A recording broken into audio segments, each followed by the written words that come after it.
Nice. Willem, good morning.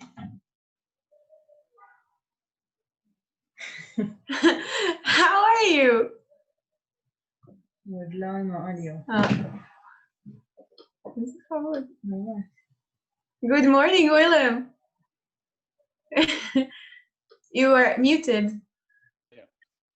Good morning. So nice to see you. Thank you for joining us. Yes, of course. Thank you for the invitation. I'm looking forward to it. It's a wonderful program.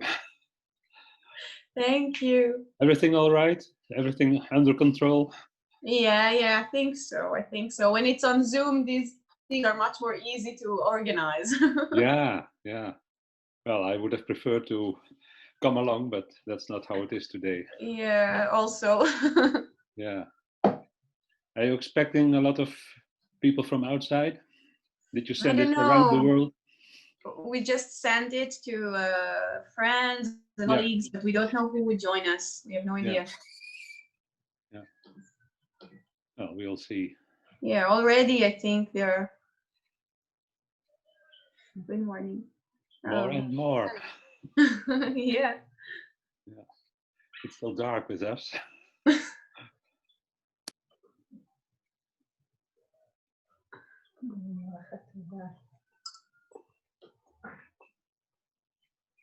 באיזה שעה אמרנו שנתחיל לקשקש?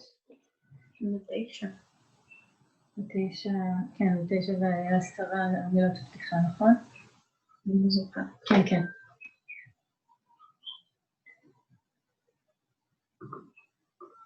סיוון. היי, סיוון. בוקר טוב. Morning.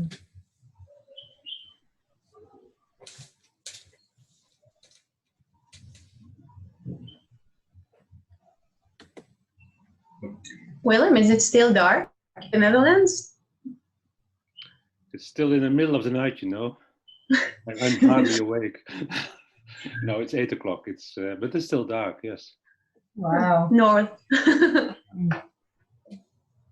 I hear voices from Israel, but for the rest, dark.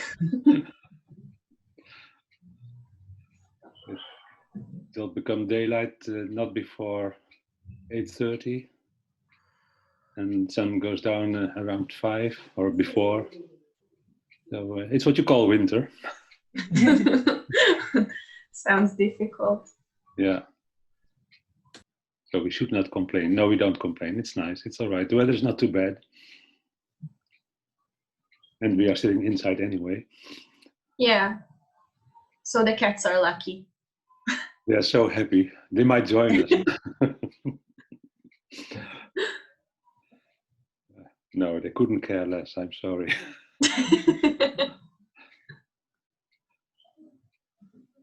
Leading their own life, and every now and then turning to us when they need us.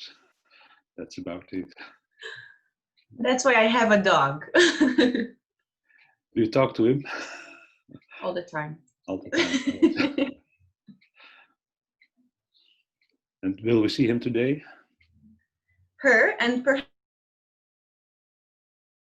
my door crying. So maybe we'll see her by mistake. One of the nice things about Zoom meetings. Yeah.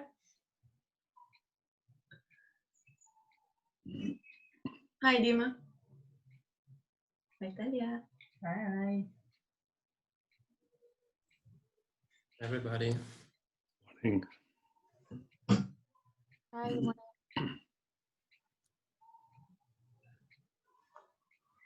אני קולטת שבעצם שומעים אותי דרך המיקרופון שלך. לא שמעתי, כן.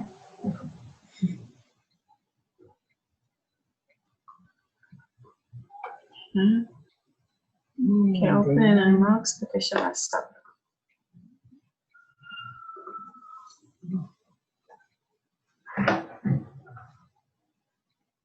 I had a meeting with... Hey. So happy to see you! Hi! Morning.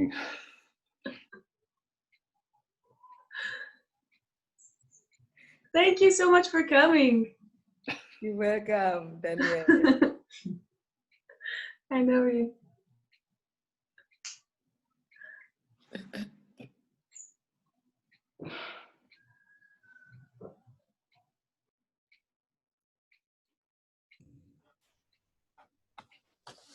Good morning.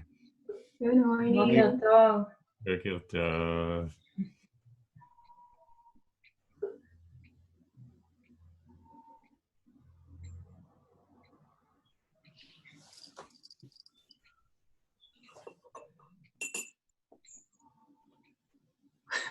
קולטים שם.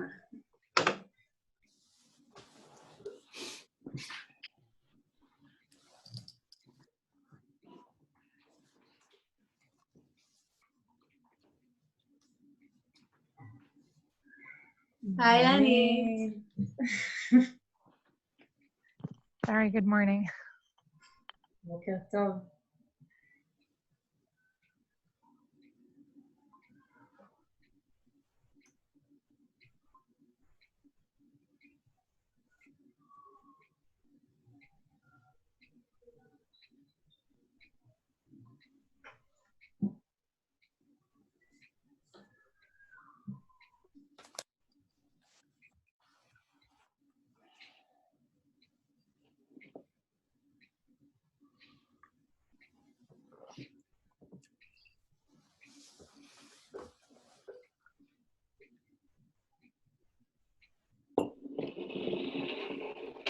Elena, hi.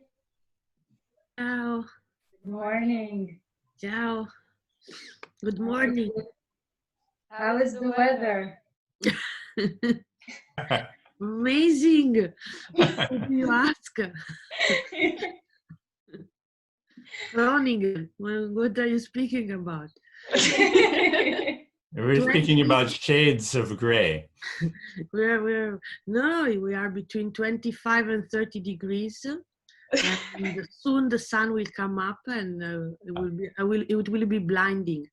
I will be, my You'll go to the beach. of course, yes. Take a short, as I do every morning, around 6. Willem, it's nice to see you here. Welcome. Thanks. Yes. Nice to see you too.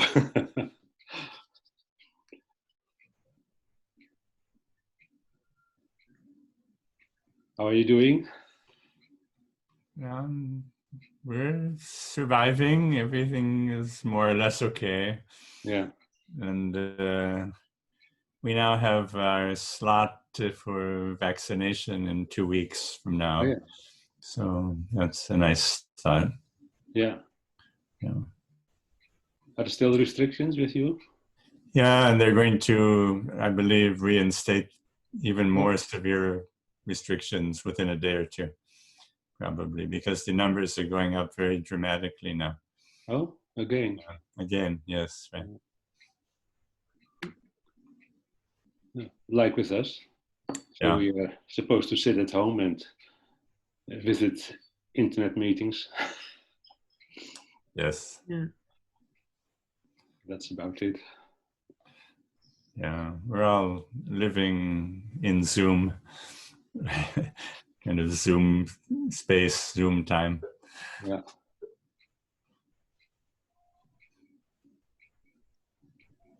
We exist as these small rectangles, colored rectangles on the screen.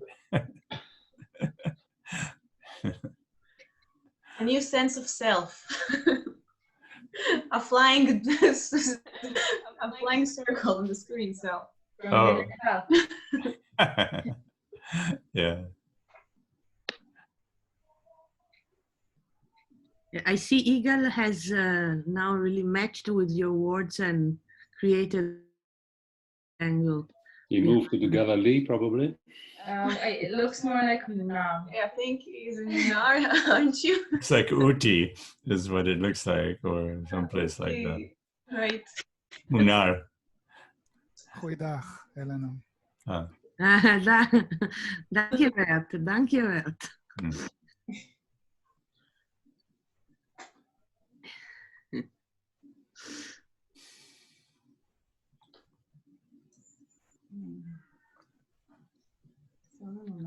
נכון? כן, פרש. נכון. יש עוד 3 דקות. נכנס. היי נרש. Morning. Good Morning, morning. Dave. How are you? Doing well. How are you, sir? I'm fine, thanks. Nice to see you. Nice to see you. Yes. Mhm.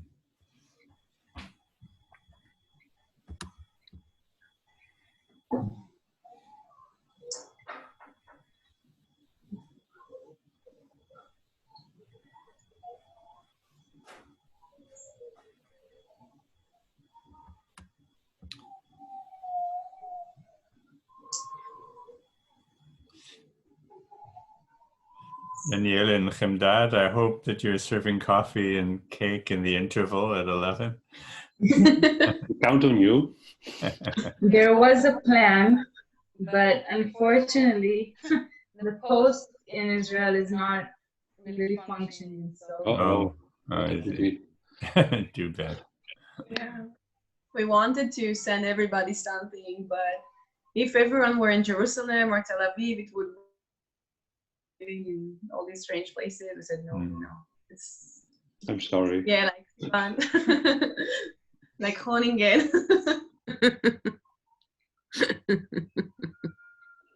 Well then, drink my own coffee. No, I would, me also, I would have appreciated very much a coffee from you or Sivan or Hemdat, but not by Eagle. If Eagle is invoking coffee, What's wrong with it? no. Venda. What did he do to you? The Eagle is very dangerous. Let me tell you that Eagle is very dangerous when it comes to coffee. He Too doesn't strong or really know. too... No, he doesn't really know how to do it. He would Uh-oh. like to. So he work with the macchinetta, the Italian coffee, but not in the proper way. So never trust Eagle's coffee. Igal, do you hear this?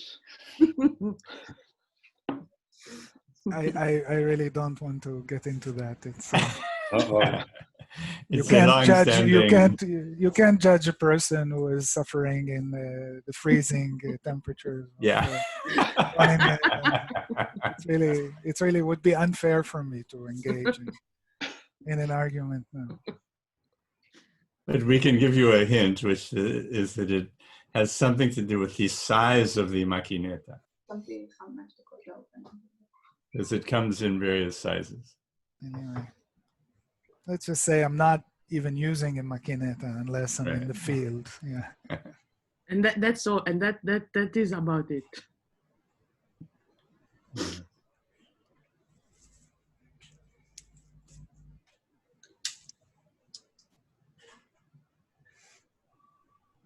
Naomi, you seem to be outside.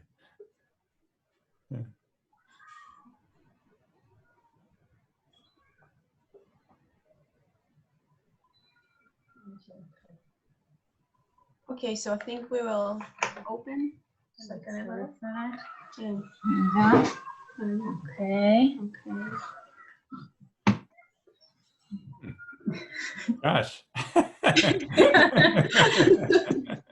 And therefore, Soon I'll go back to my Zoom box. Don't get used to that.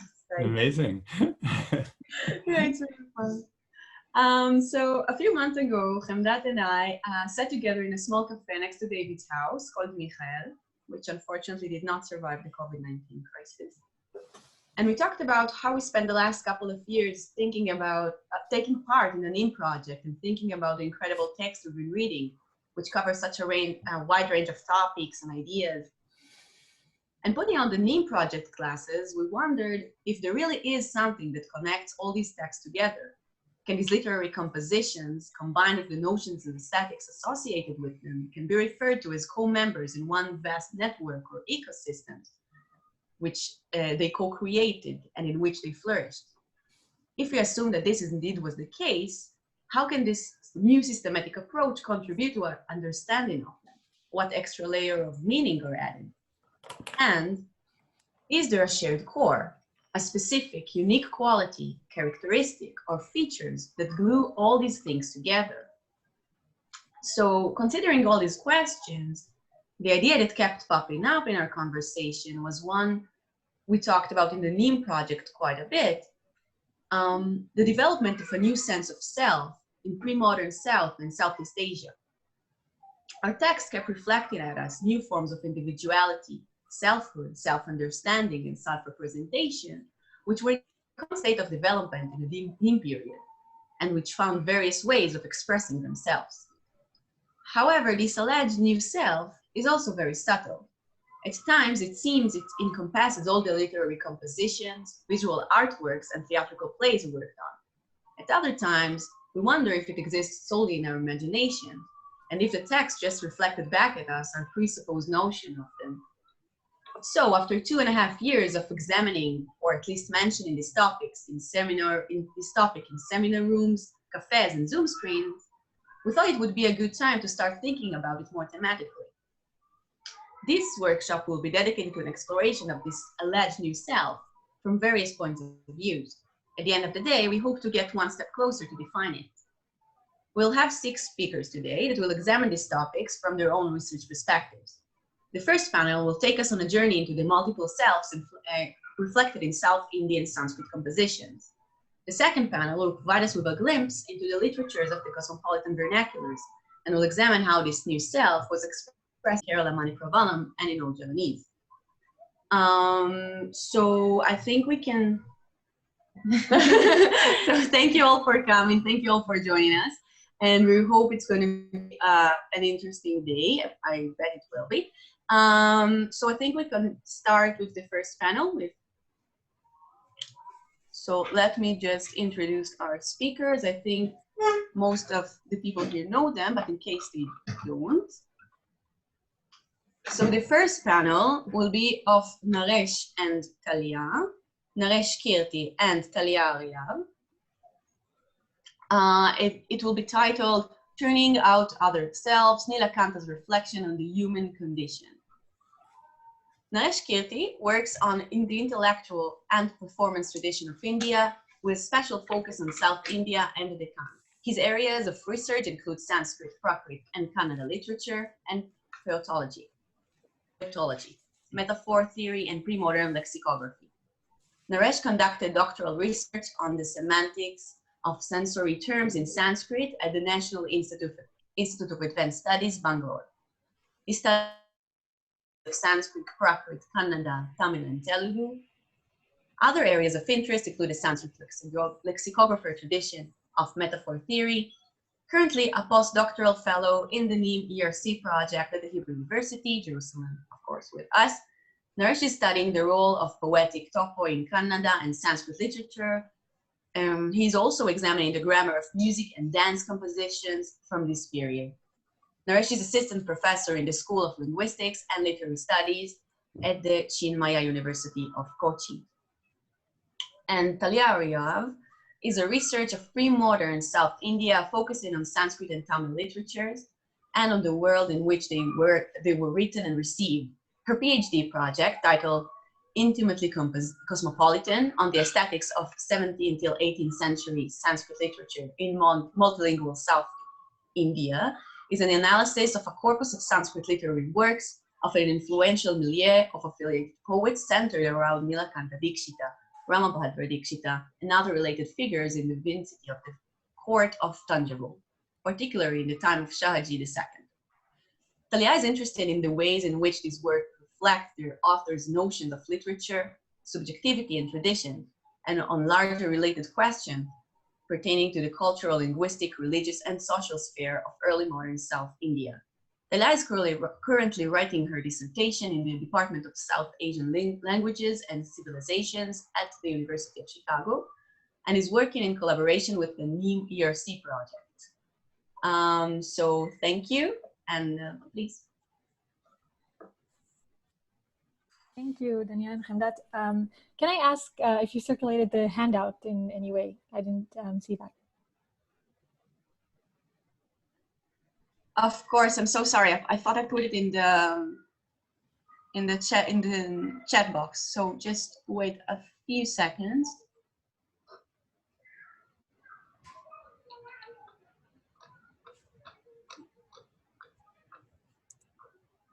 I'm sorry.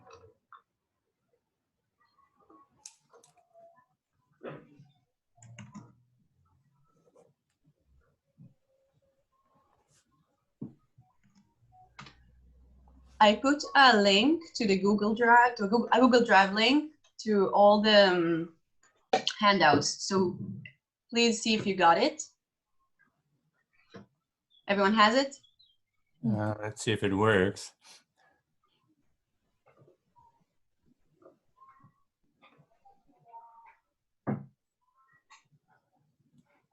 Yeah. Great. Fine.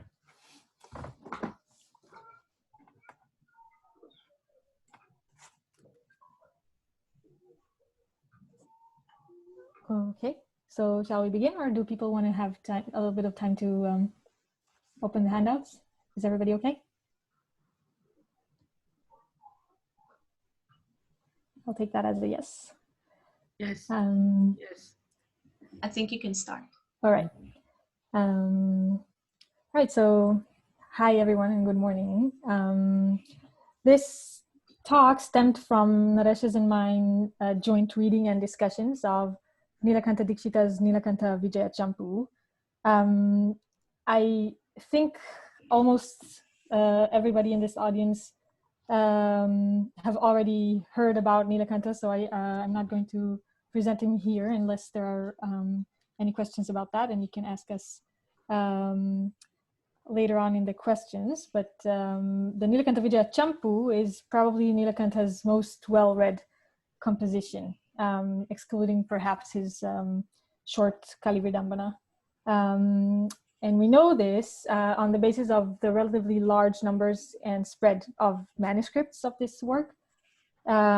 We also have 4 printed editions starting from the late 19th century, and notably 4 surviving commentaries from before the 20th century. One of them is by the famous Gyanashyama of Tanjavur, who worked about a generation or 2 after Nilakanta. And the commentary that Naresh and I are consulting is by Mahadeva Suri, who is a Velala scholar, most probably from the south. The Nilakanta Vijaya is a 5 sarga long champu, narrating the story of the churning of the ocean, from Indra's fatal mistake that cost him his divine kingdom, to the subsequent journey of the exiled gods that leads to a detailed description of the churning of the ocean and everything that comes along with it.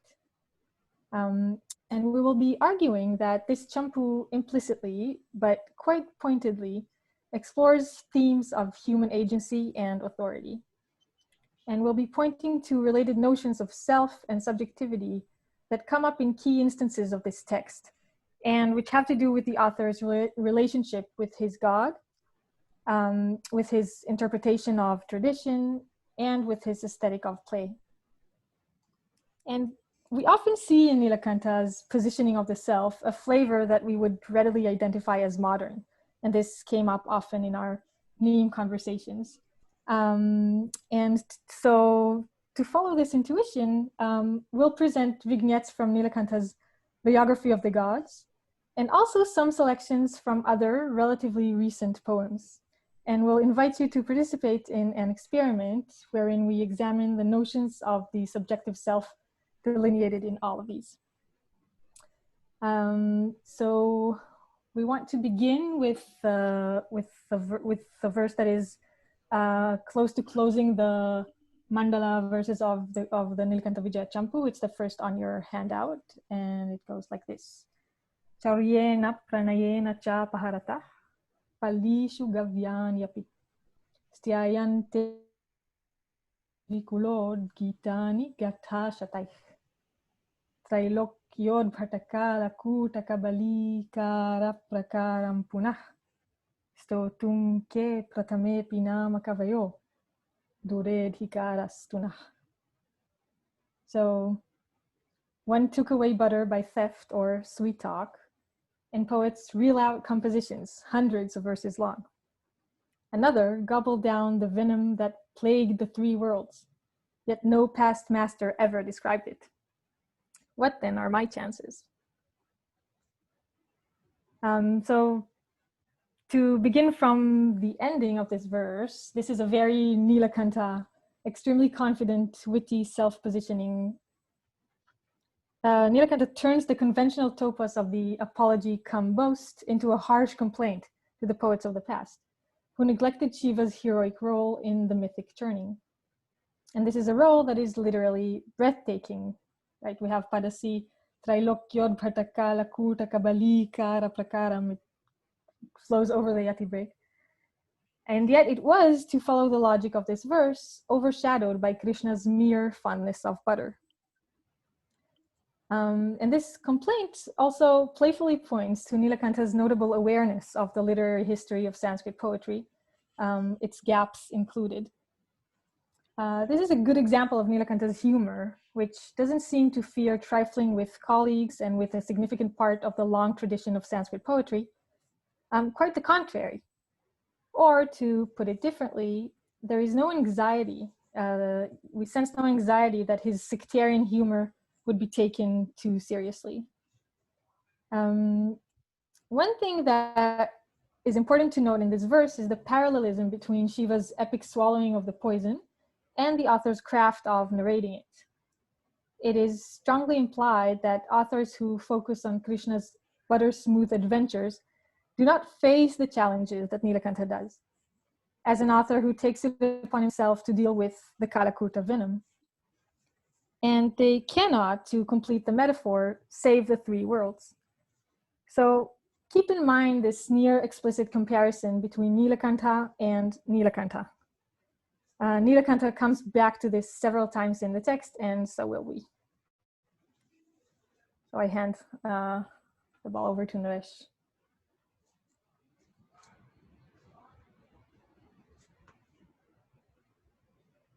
Naresh, you're muted. Okay.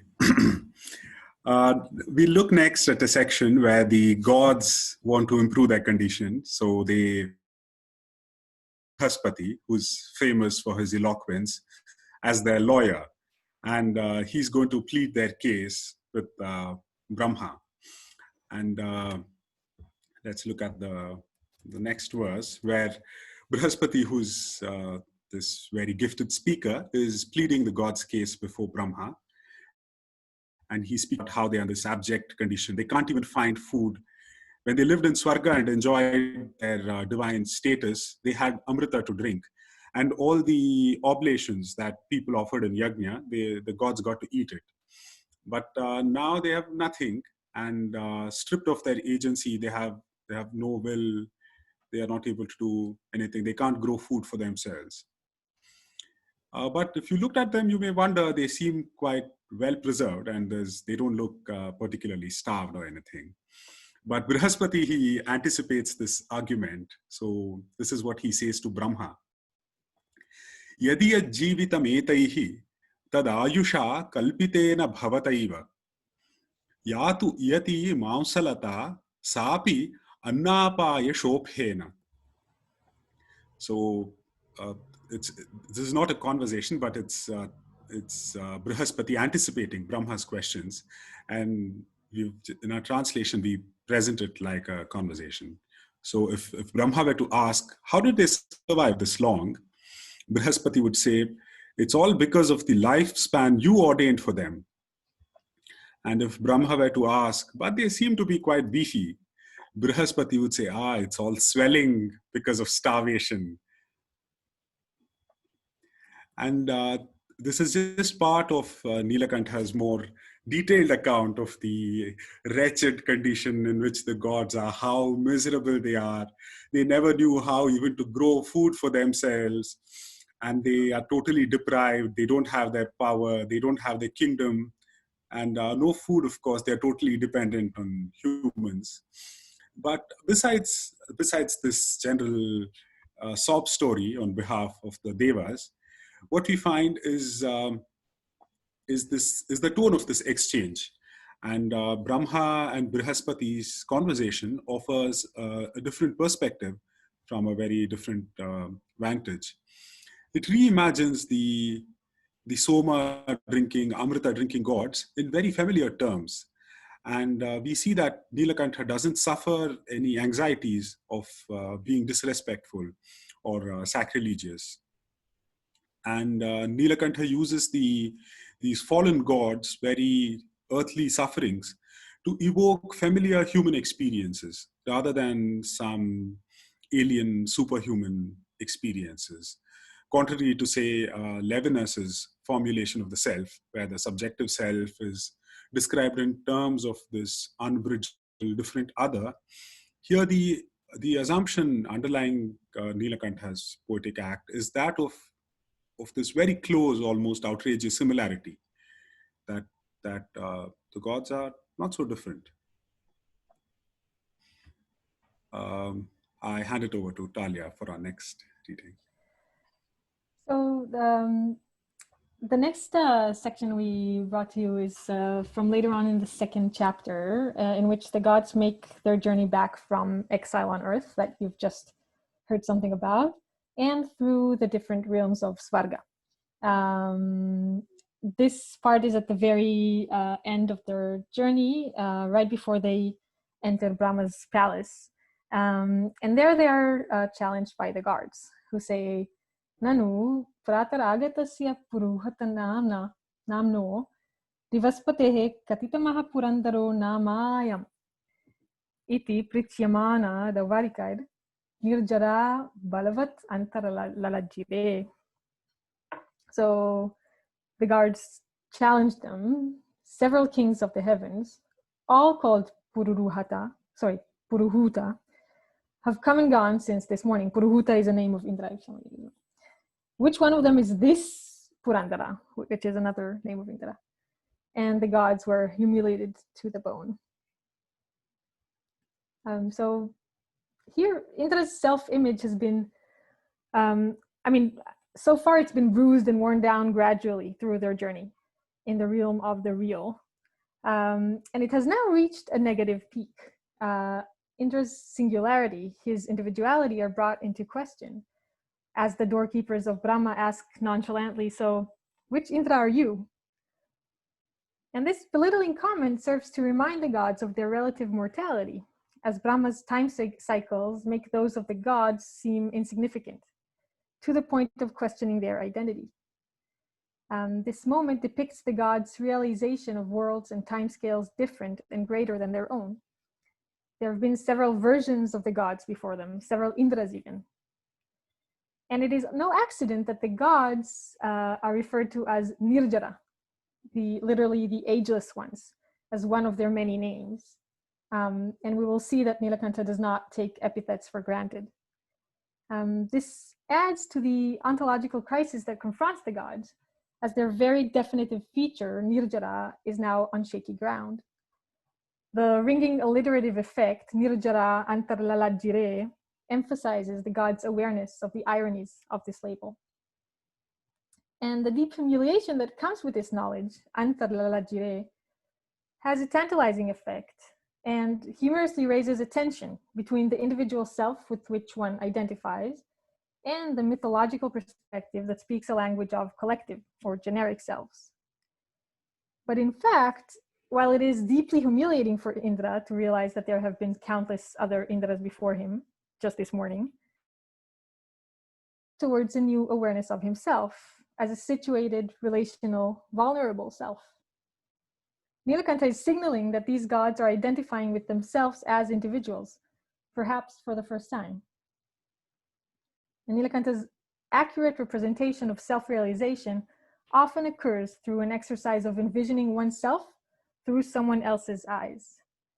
In this case, this is the gods. And this is one point to keep in mind. And another point to keep in mind from this small extract is that in Indra's case, this self-realization is also built through a multiplicity of selves that is intentionally difficult to digest. The multiple Indras that the guards have seen are actually constitutive of this Indra's emerging individual sense of self. And so keep this in mind as Naresh takes you through the next example. Yes, and for our next example, we just have to jump a few centuries And come to our own times, the next sample we have is from a 20th century retelling of the Ramayana.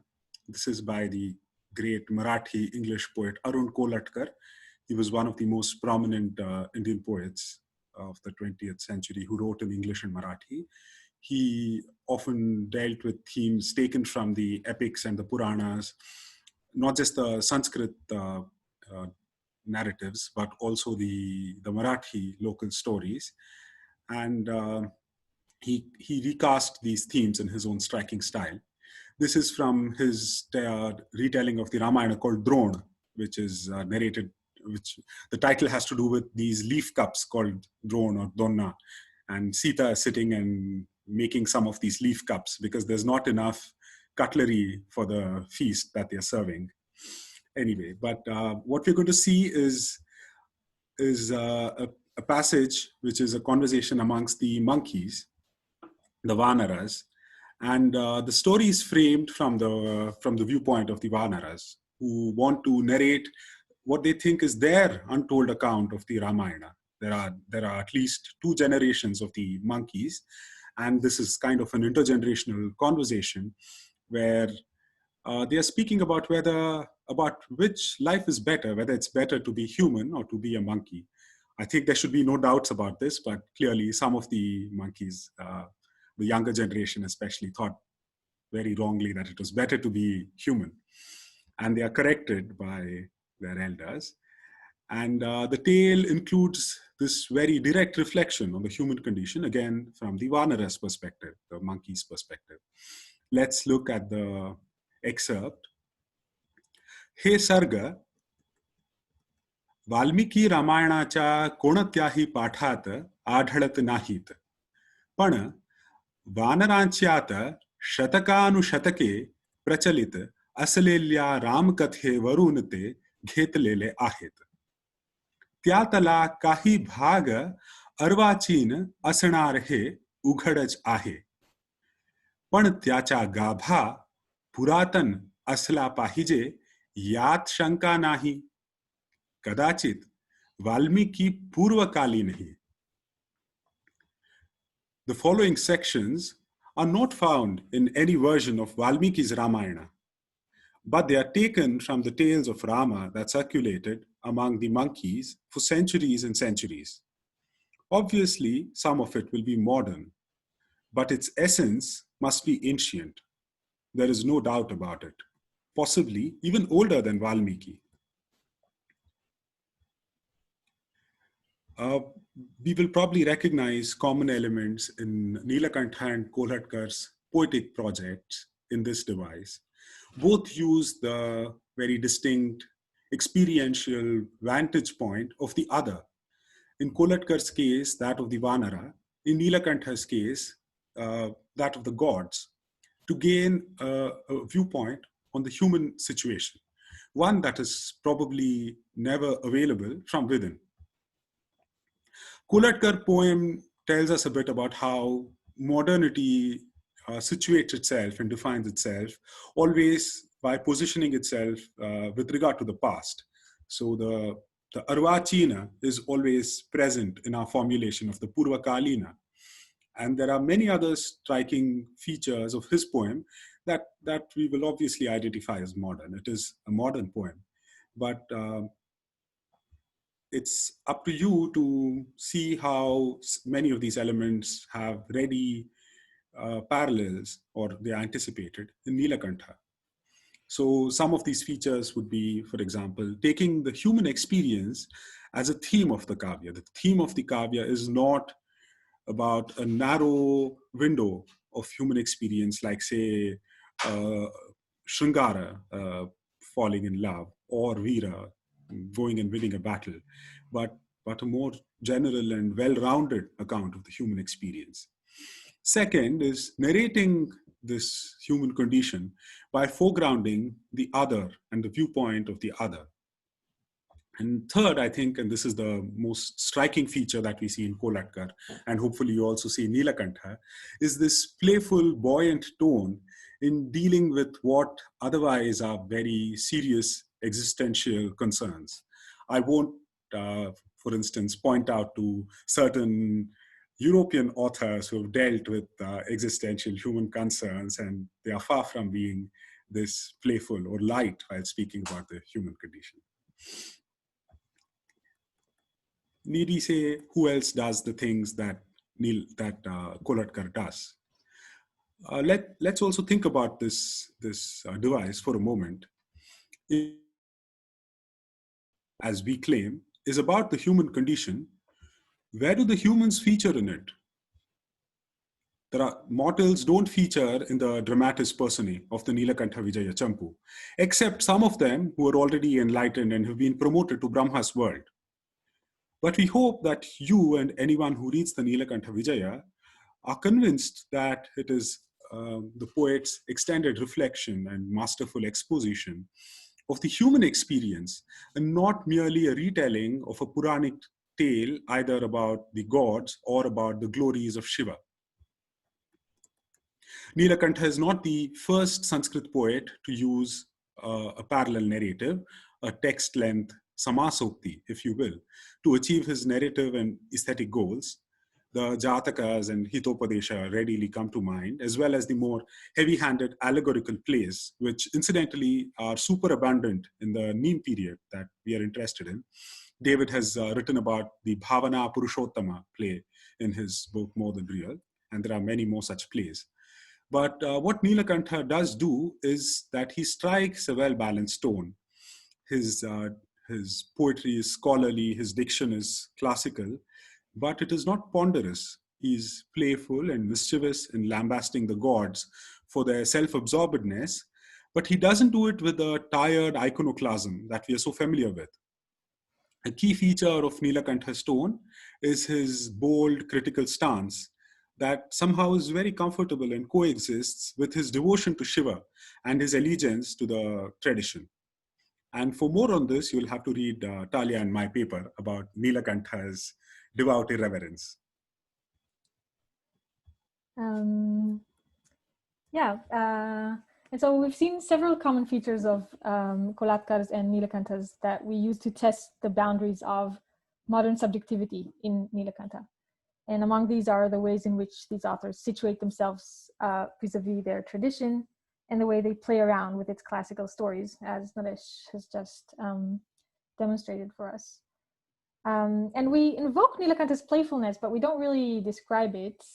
First of all, because we think it speaks for itself, and any page of Nilakantha that you open will demonstrate it.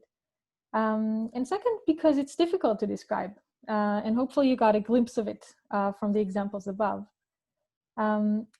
But what we do want to say is that it seems to us that this playful approach is probably the only way to capture the complexity and dynamism of the things that both these authors are concerned with. I don't know if it's the only way, but it's definitely a very elegant way that allows for complex things to coexist.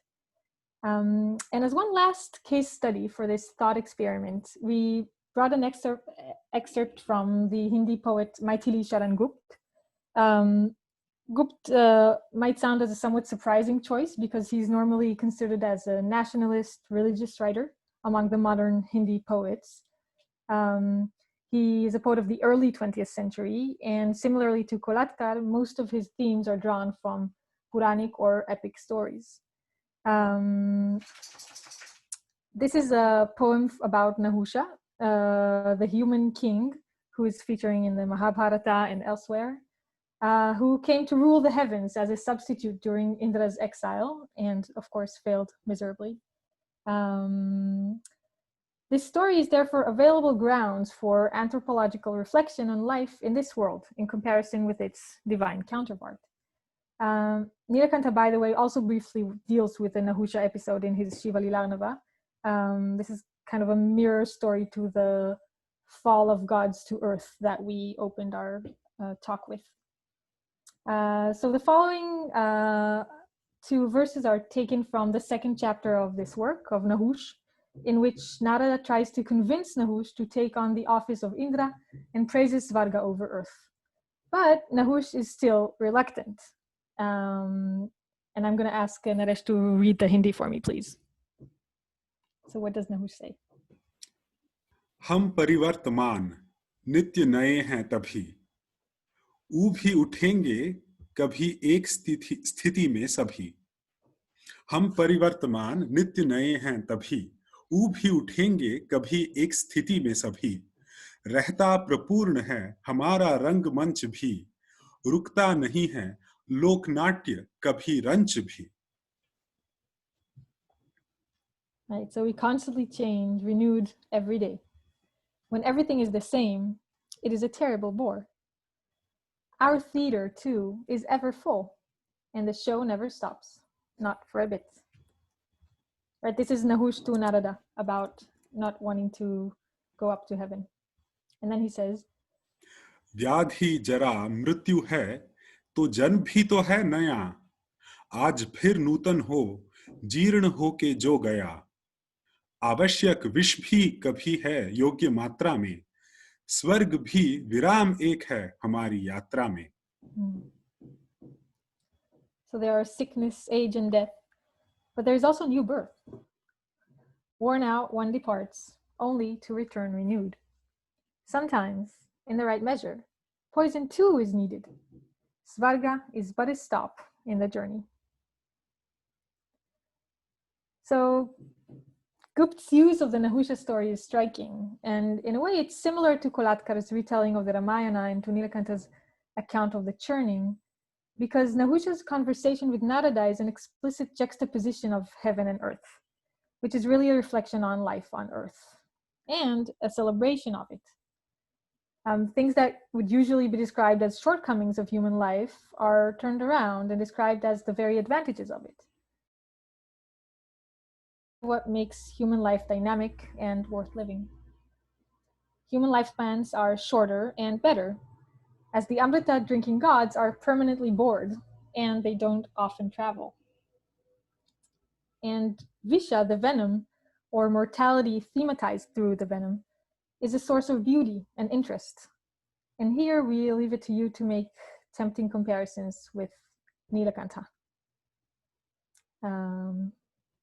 And now we return to Nilakanta. Yes, so that's about most of the reading samples we had. So to kind of take stock of what's happening in Nilakanta's project, let's look again just for a moment at his opening verse, the first verse we had right at the beginning.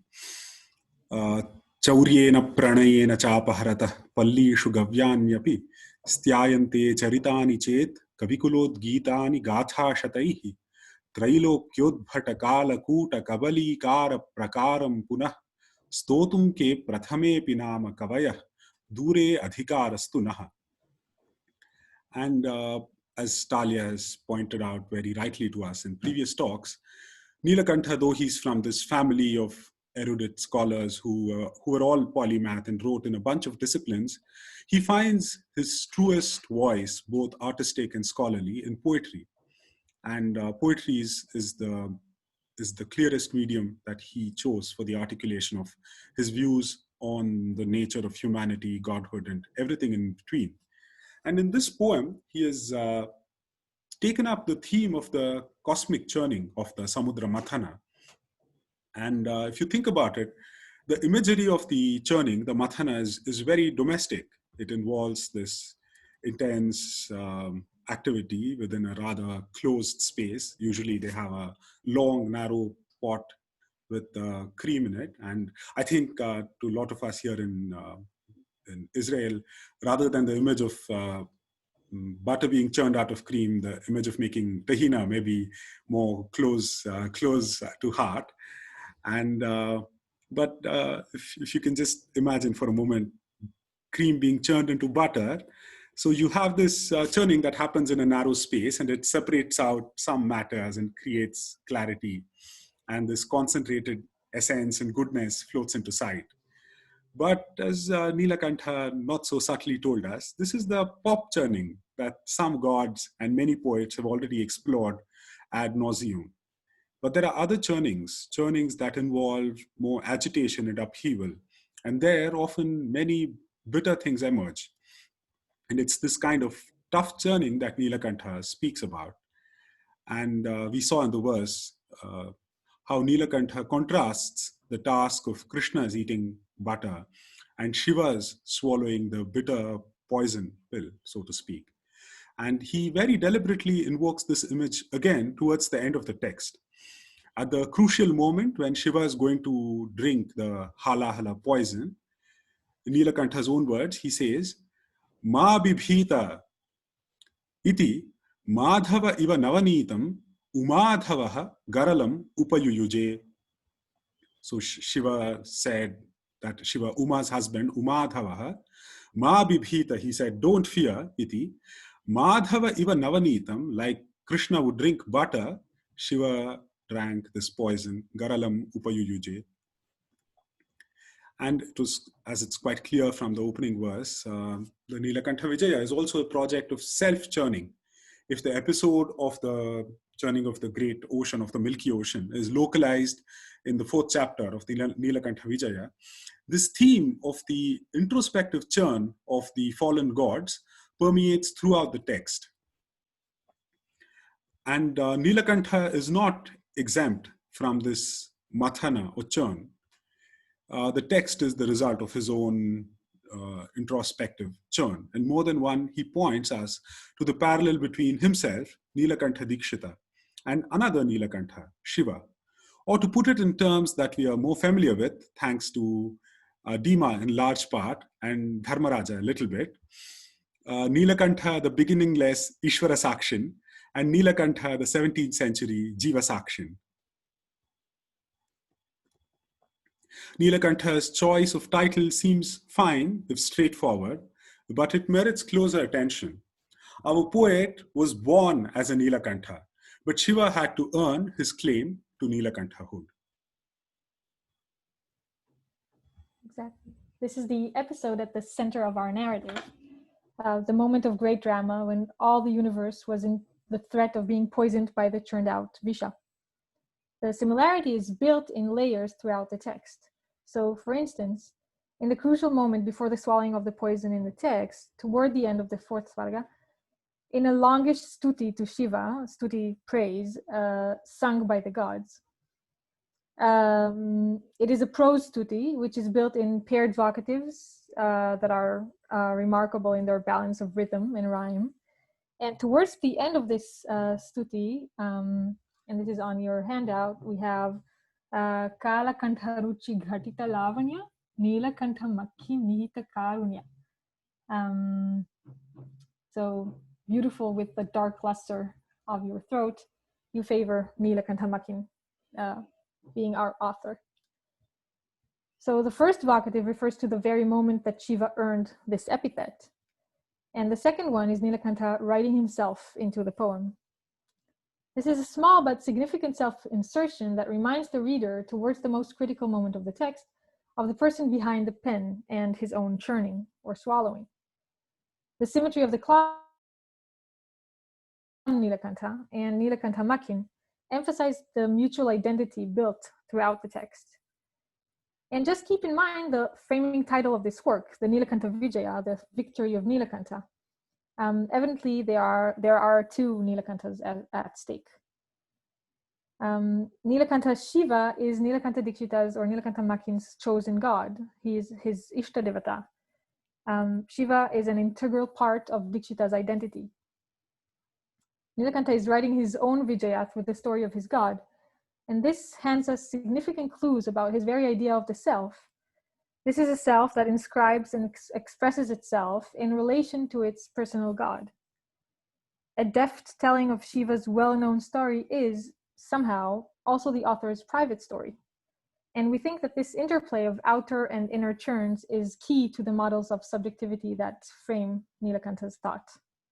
And so this is why we brought it to you today. Thank you. We'd love to hear your questions. Thank you so much.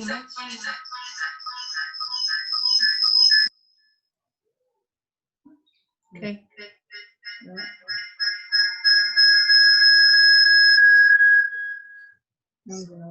Okay. Okay, sorry. Two computers on the same desk. So thank you so much, Talia and Naresh, for this fascinating talk. We have now until 10 time for an open discussion. So whoever has questions, please.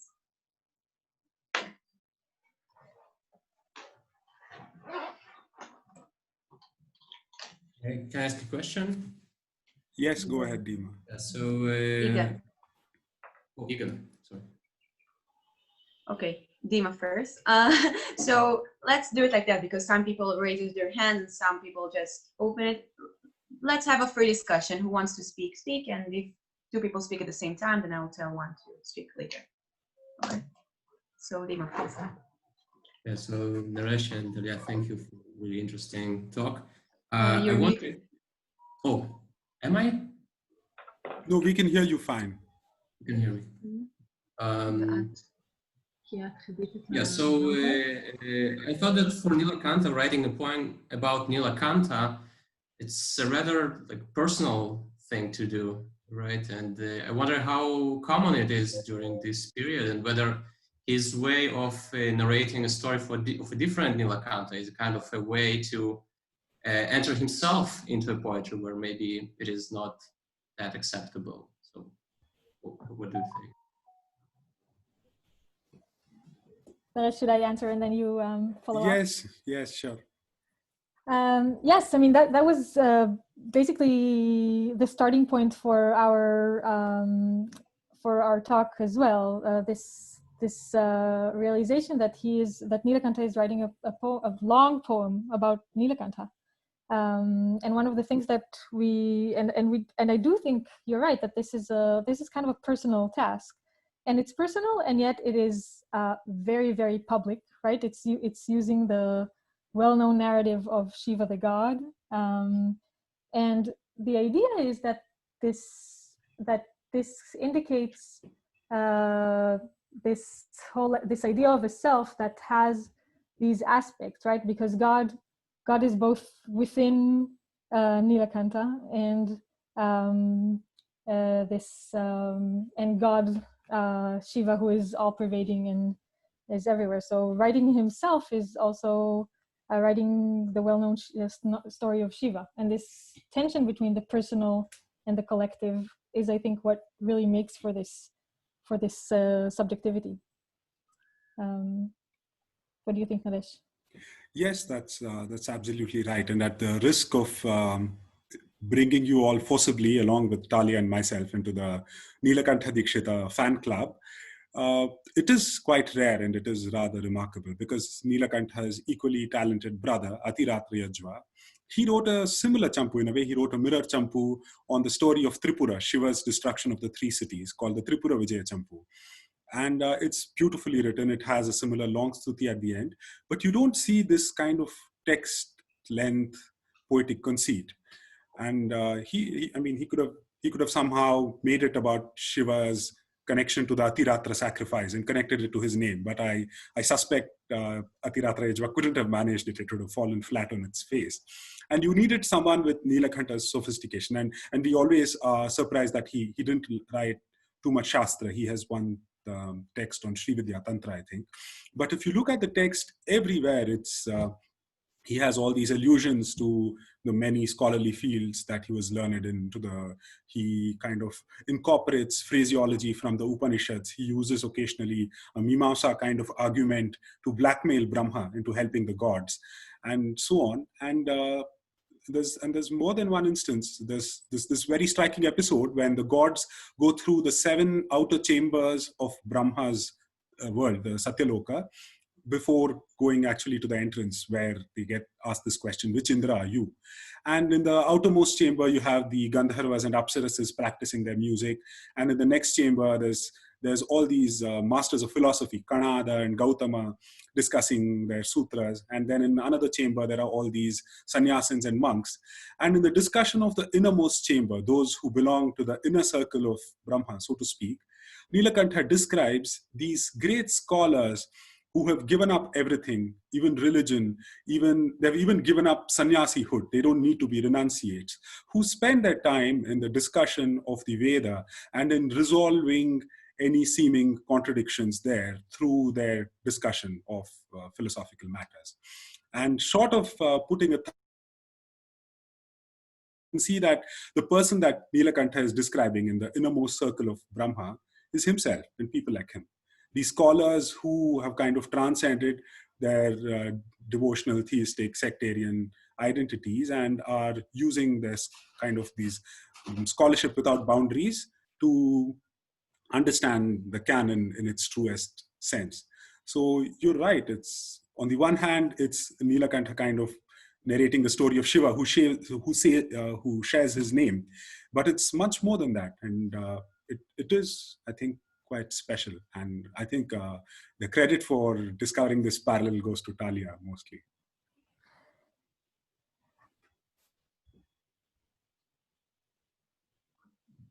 Yes, Igal.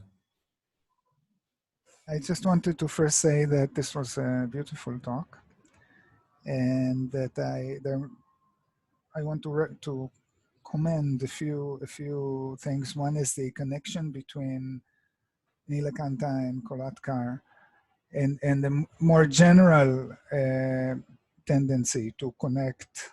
Usually people only do pre-modern literature or modern literature, but there's a lot to be gained from looking at them together. And also the specific attention to Nilakantha Vijaya Champu, which is a work that is still awaiting a dissertation. And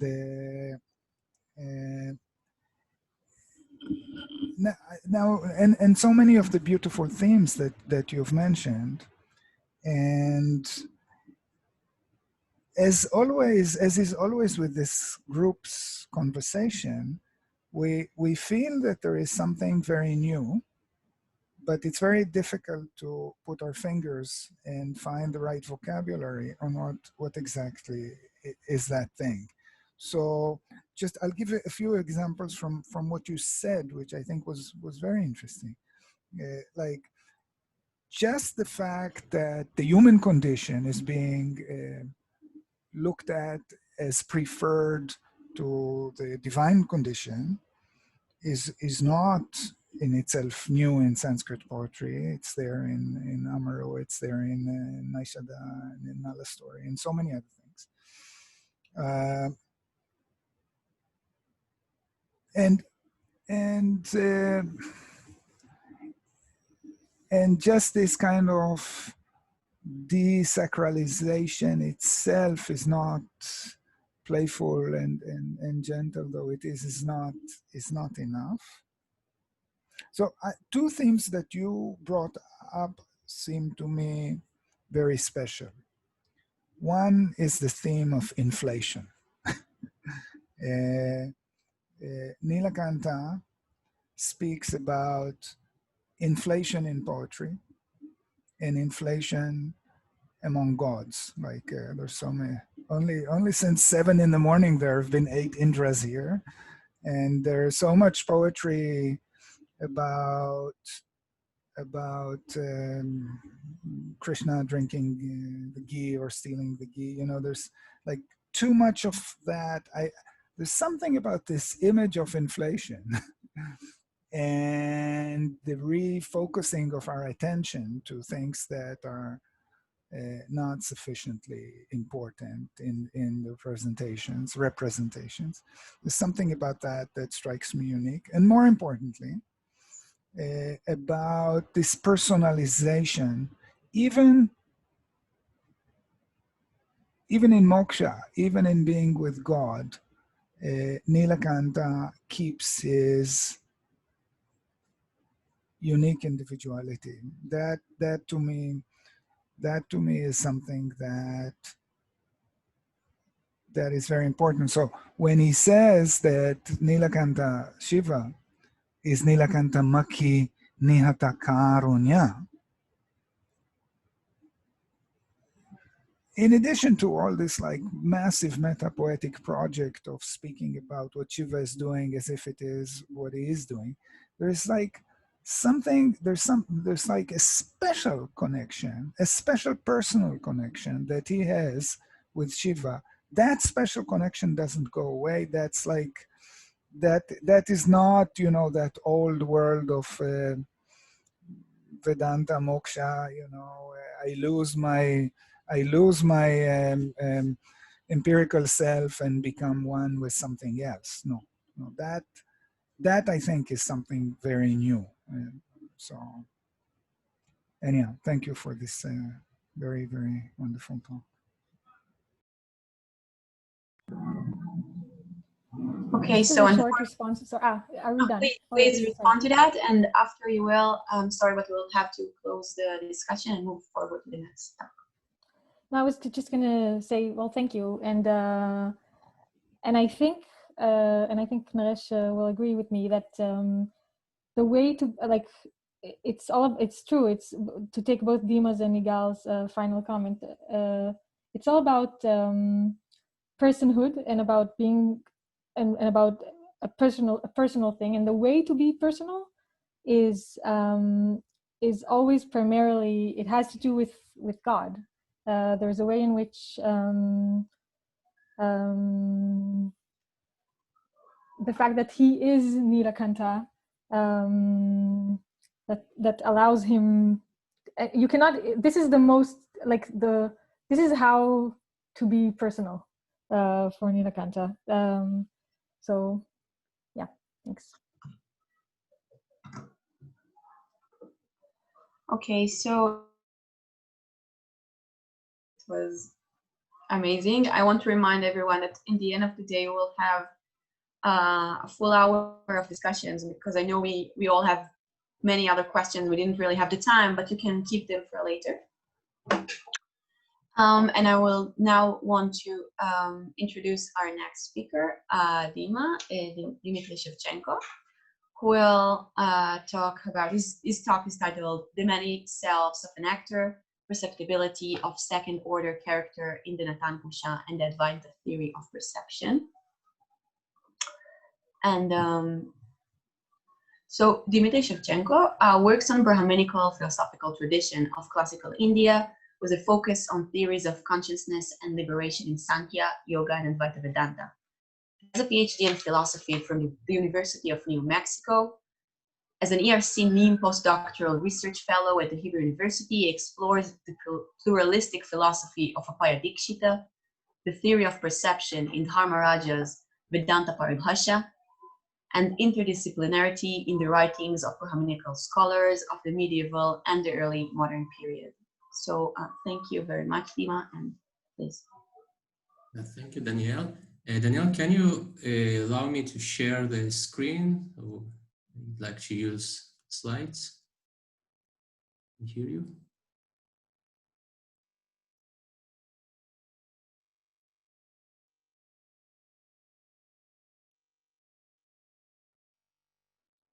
It should work now.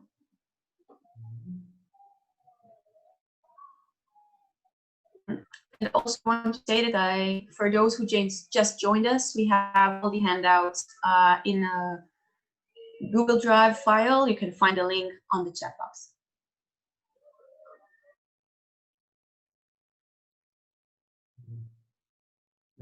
Looks like, oh, can you see it? The slides?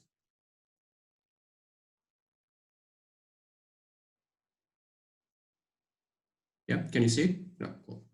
Right, so you can find their way to the final presentation and some more there. So everything will be on slides. That's the format that I'm used to. Right.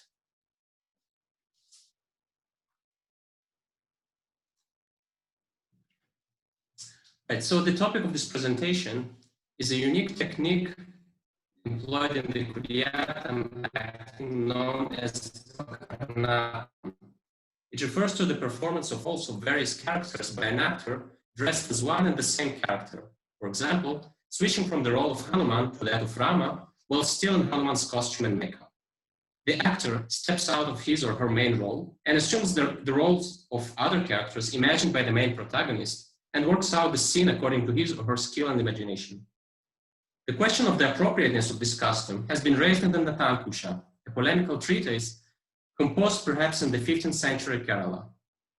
Among artistic innovations of Kudiyatam critically considered by the anonymous author of the text, Pakarnatam is an object of a lengthy argument criticizing it as deviating from the procedures permissible in the classical dramaturgical theory of the Natya Shastra, as well as confusing the spectator and preventing the rising of the aesthetic feeling.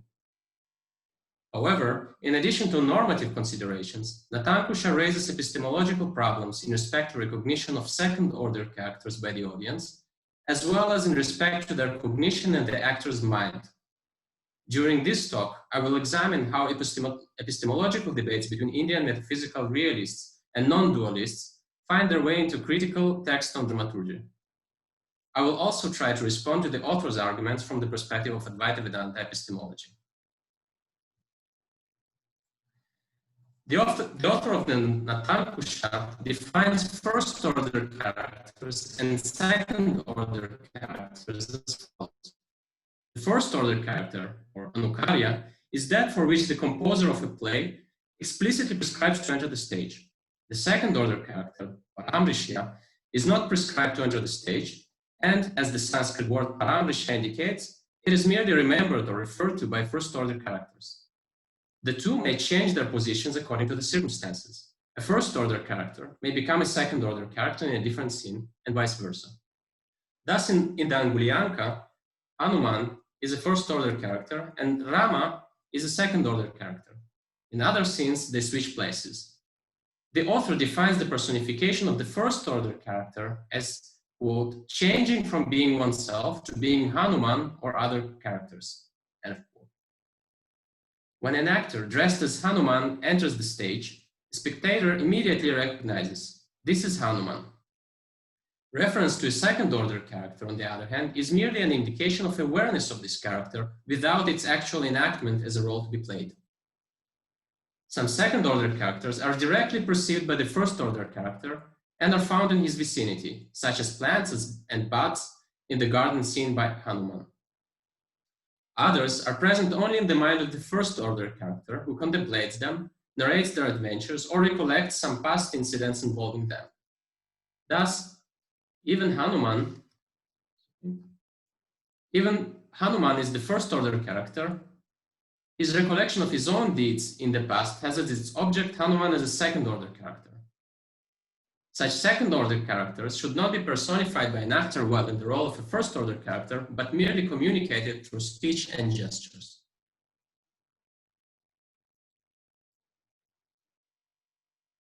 I will not go into the author's criticism of Pakaranatam on normative grounds, and instead will focus on the way that he weaves aesthetic considerations for rejecting the practice. When the opponent, possibly the Chakya, suggests that to convey Rama's pain of separation from his beloved wife, the actor in his role as Hanuman needs to enact Rama's mental state, the Siddhanti response. I will read only the translation.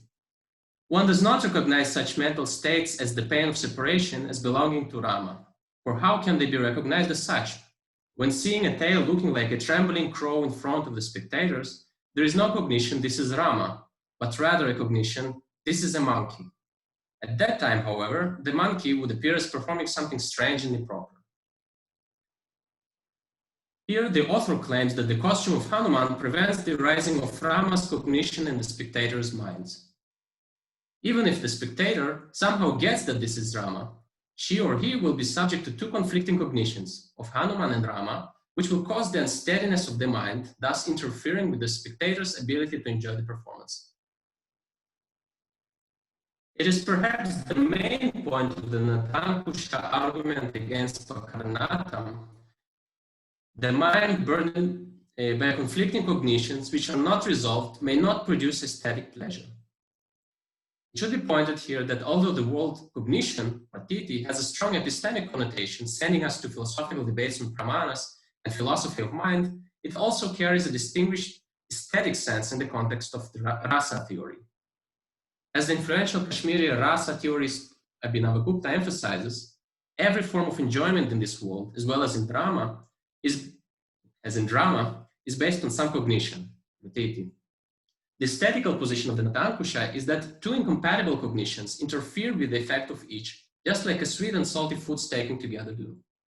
On the other hand, in epistemic terms, the indecisive nature of a cognition produces doubt. Is this Hanuman? Is this Rama? Thus doing away with the possibility of recognition altogether. According to such philosophical traditions as Nyaya and Mimamsa, epistemically valid cognitive states must be determinate, nishchita. The author of the Natankusha claims, based on the Natya Shastra, that when there is a discordance between a costume of one character and acting of another, what happens is that the state of the first order character is lost, whereas the state of a second order character does not appear due to the absence of the proper costume. This is a paradoxical situation where the visible signifier lacks its intended signified content, whereas another signified content lacks a signifier. The Siddhantin is not inclined to accept another possibility, that the first signifier may assume a new function as a signifier of a second signified content. Not only distinction between the characters is on stake here, but also the distinct nature of cognitions of two different kinds. An opportunity should be provided for a spectator to clearly demarcate between the direct perception of the first order characters and the indirect cognition of second order characters as merely remembered or imagined. The insistence of the Kuriatam actors to convey these qualitatively distinguished cognitions in the same way conflates distinct cognitive states and constitutes an epistemic fallacy. What can be said in response? Danielle Hen Kleinman demonstrates in her exploration of the concept of chamatkara that for Abhinavagupta, the cognitive dissonance between the conflicting aspects of the spectator's experience, such as between the reality of her own condition and the illusion of the dramatic world, between conflicting poetic elements and between the rasas of contradictory nature. Did I say something wrong? Right. All give rise to aesthetic wonder, which is essentially blissful. In this theory, we find that it is precisely the discordance between the opposing cognitions, such as Hanuman's appearance and Rama's acting, that gives the spectator the taste of fullness, of the unity of difference. As we will see very soon, the Purva Pakshin, representing the Chakyar, would defend the practice of Pakarnatam on the basis of a Kashmiri Shaiva theory of cognition. As Abhinavagupta is probably the most famous proponent of this non-dualist school, his theory of Chamatkara seems quite appropriate for defending cognitive dissonance experienced by a spectator of Kuriatam as aesthetically valuable.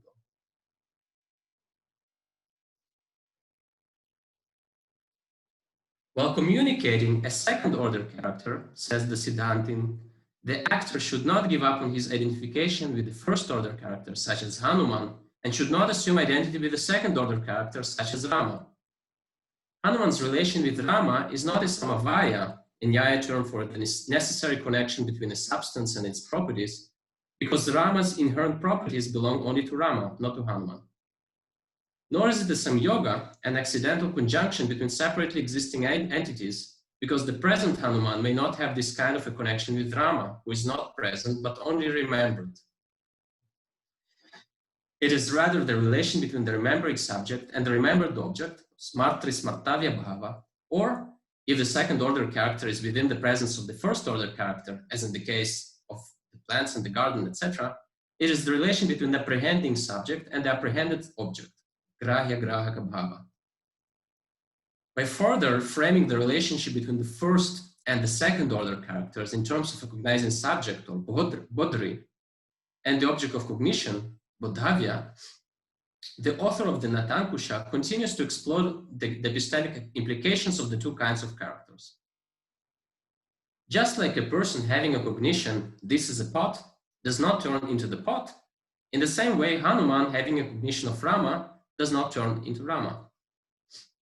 Therefore, an actor assuming an identity with Hanuman should not enter the state of identity with Rama, just because Rama is the content of Hanuman's memory or some other cognitive state. At this stage, the Chakyar raises the following explanation of the relation between the first and the... It has been, I'm quoting, it has been stated by the great souls, Devadatta has become a pot. He knows the pot, he shines through the self of the pot. I could not identify the source of the first quote, the Devadatto Ghari Bhuto, but the second quote seems close in meaning and terminology to a passage from the Shiva Drishti, a text from the 10th century composed by Kashmiri Shaiva Advaitin Somananda. The phrase Ghata Atmana Prakasho also appears in the Abhinavagupta's Malini Shloka Vartika.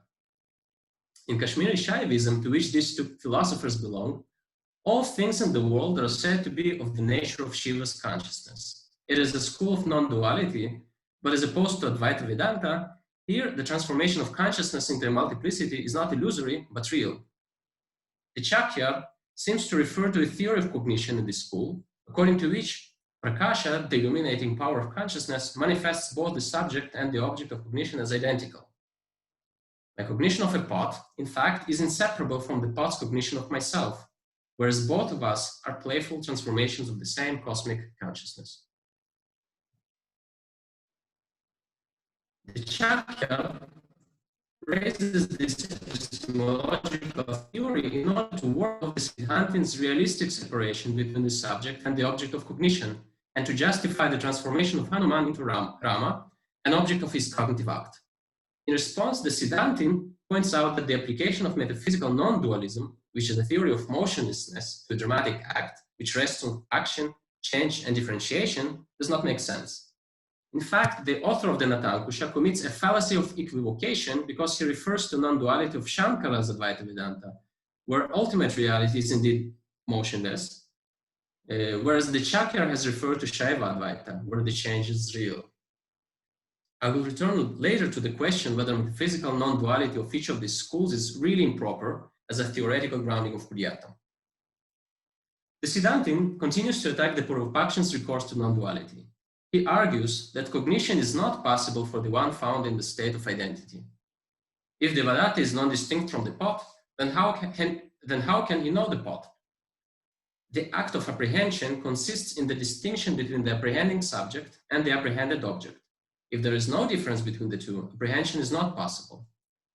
It should be noticed that here the Siddhantin targets not merely the application of non-duality to Pakaranatam, but rather the viability of non-dualist account of cognition per se. We do not know how the Chakya would respond to this point, but it has been addressed in different ways in non-dualistic accounts of perception. Thus, Dharmaraja, a 17th century philosopher, in his Vedanta Paribhasha, an Advaita Vedanta treatise, explains that the identity between a perceiving subject and the perceived object should not be understood as a complete conflation of the two, but rather as the absence of reality independent from the reality of a cognizer. Accordingly, the reality of a pot is only the reality of the object consciousness insofar as a pot, etc., is superimposed upon consciousness conditioned by itself, because we do not agree that there is reality of the superimposed as distinct from the reality of the substratum. In other words, the substratum in which the cognizing mind and the cognized object appear is the same, although this does not bear upon the conceptual distinction between the mind and its object. In the case of Hanuman becoming Rama, the identity between the subject and the object is even more plausible, because we deal here with the identity with sentient beings towards whom one may easily develop empathy. When Hanuman reflects upon Rama's pain of separation, Rama's mental state is not merely an apprehended object like a pot, but rather a mental reenactment of being another person, of what it is like to be Rama. Our mirror neurons force us in a way to identify with other sentient beings and not merely apprehend their external appearances or infer their inner state. The author of the Natankusha continues to attack the non-dualist theory of cognition. He asks, when Devadatta turns into a pot, what happens to Devadatta? Does Devadatta stay along with the pot, or does he go somewhere else? If he stays, this will constitute the failure of coexistence, sahana vasthana. Because two incompatible universal properties of humanness and potness cannot coexist in the same locus. Horseness, says the Siddhantin, is not to be found in the elephant. On the other hand, if Devadatta is replaced by the pot and goes somewhere else, where would he go? Playing the Kuriyatam advocate, however, it should be enough to point out that the Siddhantin should apply the same logic against the identity assumed by an actor with the first-order character, such as Hanuman. If the actor's own identity cannot coexist with, or alternatively be given up for the sake of his identity with Hanuman, then we should do away with the very possibility of theatrical performance. Another alternative is that Devadatta is destroyed when he becomes a pot. However, says the author of Natankusha, if he has been destroyed, he cannot arise again, and upon looking at the piece of cloth, he would neither be Devadatta nor a pot, but a piece of cloth. The author of the Natankusha adopts a relational approach to cognition, characteristic of such realistic systems as Nyaya, where the rising of cognitive events supervenes on separate entities standing in a relation of subject and object, each preserving its ontological independence. Non-dualistic systems, on the other hand, tend to replace relations by identities. Relations imply distinctions, and distinctions are unreal, at least in Advaita Vedanta, which is the primary target of the Siddhanta's critique. During cognitive events, there is the realization of identity between seemingly separate phenomenal units, resting in the same consciousness. However, as the Siddhantin points out, distinctions are necessarily lost in identities, and Hanuman becoming Rama has something to lose. Hanuman may not remain Hanuman when he becomes Rama, and he must carry the impossible burden of becoming each and every object of his cognition. It should be noticed, however, that Advaita is not easily intimidated by the prospects of making the mind, alternatively losing any permanent identity in the schizophrenic dance of cognitive reincarnations. Thus, Dharmaraja holds that the cognition, there is a fire on the mountain, inferred from the observation of the smoke, has elements of immediate perception in the form of the mountain and of indirect cognition in the form of the fire. Although immediacy and mediacy are cognitions of different kinds, the Nayayikas would even say that they are contradictory, they can still be present within a single cognitive event. Dharmaraja denies the existence of contradictory universal properties, which presumably may not reside in the same locus. Although the immediate perception of the mountain and the indirect cognition of the fire are represented by different vrittis or mental modifications, the fact that they appear together in the same consciousness, conditioned by the mind, makes them a single cognitive event. A single cognitive event. Similarly, an Advaita-inclined Chakyar could respond to the author of the Natankusha that the actor's mind can hold several identities. Imagination and memory are mental faculties responsible for the possibility of safely assuming a new identity, residing in it, and returning to a previous one. An actor may imagine himself to be Hanuman, and as Hanuman, he can imagine himself to be Rama. It is an empirical question whether an actor forgets himself while in the role of Hanuman, or himself as Hanuman in the role of Rama. Theoretically, an actor may forget her or his previous identity and gets back to it by recollecting, oh, I'm not Rama, I'm Hanuman. I'm not Hanuman, I'm an actor. It is also possible that the actor carries the identity as himself or herself, as Hanuman and as Rama, at the same time on different levels of awareness.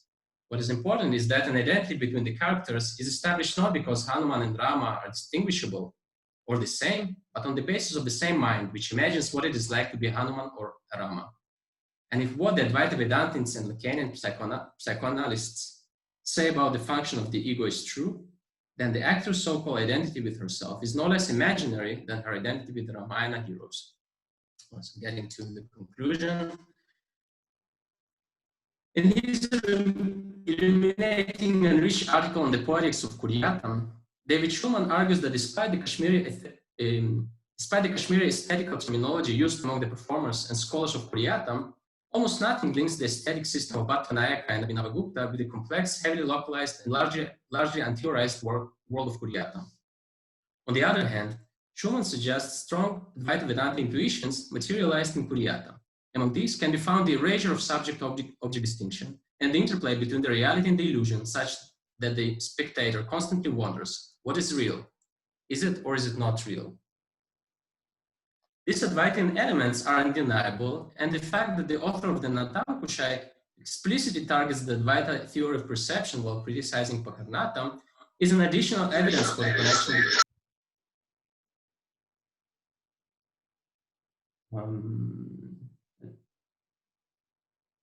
These Advaita elements are undeniable, and the fact that the author of the Natankusha explicitly targets the Advaita theory of perception while criticizing Pakarnatam is an additional evidence for the connection between the philosophical school of non-duality and the Sanskrit theater in Kerala. On the other hand, the fact that the advocate of Kuryatam in the text relies on Kashmiri Advaita theory of Prakasha perhaps points to theoretical links with the school as well. I have not explored these links here at length, and they deserve a much more thorough examination. I would like to suggest, however, that Kuryatam thrives on the tension between the two non-dualisms. Shankara's Advaita, with its metaphysical desert of the real, to use Slavoj Žižek's coinage, suits well the minimalistic settings of Kuryatam. It also lurks behind the spectator's critical distance from the dramatic illusion a distance caused by the gap between the costume of the character and his acting, as well as by multiple interruptions to the plot, preventing a full absorption in the illusory world. On the other hand, the dynamic world of the Kashmiri Advaita, where the divine consciousness unfolds in the infinite procession of forms and where everything illuminates everything, also serves well the free transformation of characters and the imaginative creation of the world within the actors' and the spectators' minds. A few words should be said about the epistemological discussion in the Tankusha. Vachaspati Mishra, a Sarva Tantra Svatantra from the 10th century, wrote that thinking about two similar things provides helpful insight into understanding the one or the other, like the study of the science of one science may prove useful in understanding some aspects of a comparable science. The Tankusha utilization of epistemological arguments and terminology against Pakarnatam is an example of the common practice among the Brahmanical scholars to freely transport methods and ideas across Shastric disciplinary boundaries. The role that the Shastris as interdisciplinary cultural agents played in the formation of South Indian expressive ecosystem of the early modernity surely deserves some attention. Thank you for your attention.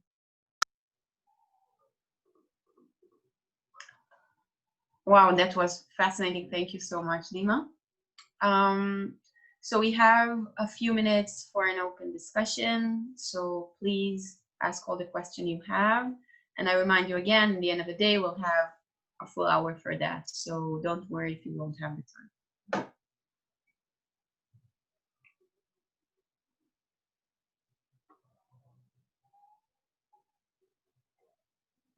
Igal, please.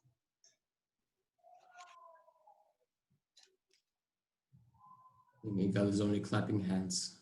Ah, okay. I thought it was. I'd like to say something.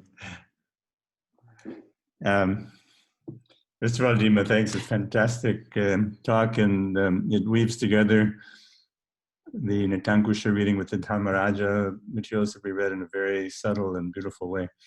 One of the things that struck me towards the end of your talk is that the meaning of a word like, let's say, Advaita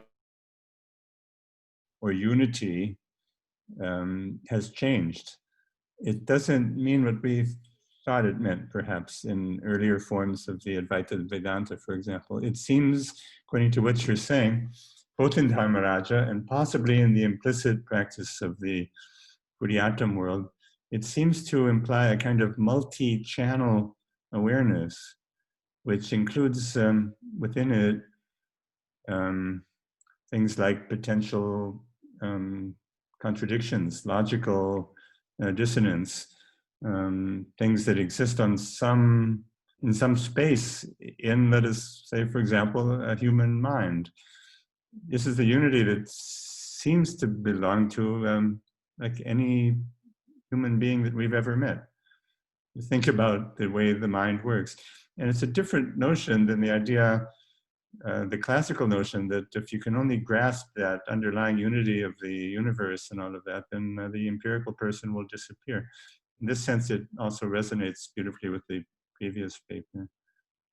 So it's an interesting thing because the logicians, and maybe in general philosophers, they have a tendency to want to resolve tensions and contradictions and to produce a kind of overriding coherence. Whereas you're showing us a different notion in which some kinds of dissonance or incongruity might be intrinsic to the very act of thinking. Yeah, thank you, David. Yes, I agree. It looks like, yeah, at least such Advaitins as Dharmaraja do allow for some kind of cognitive tensions. And he deals with these tensions, and he argues that they can be, yeah, they should be settled. They can be just kind of identified as parts of the same consciousness or sometimes of the same mind. Yeah.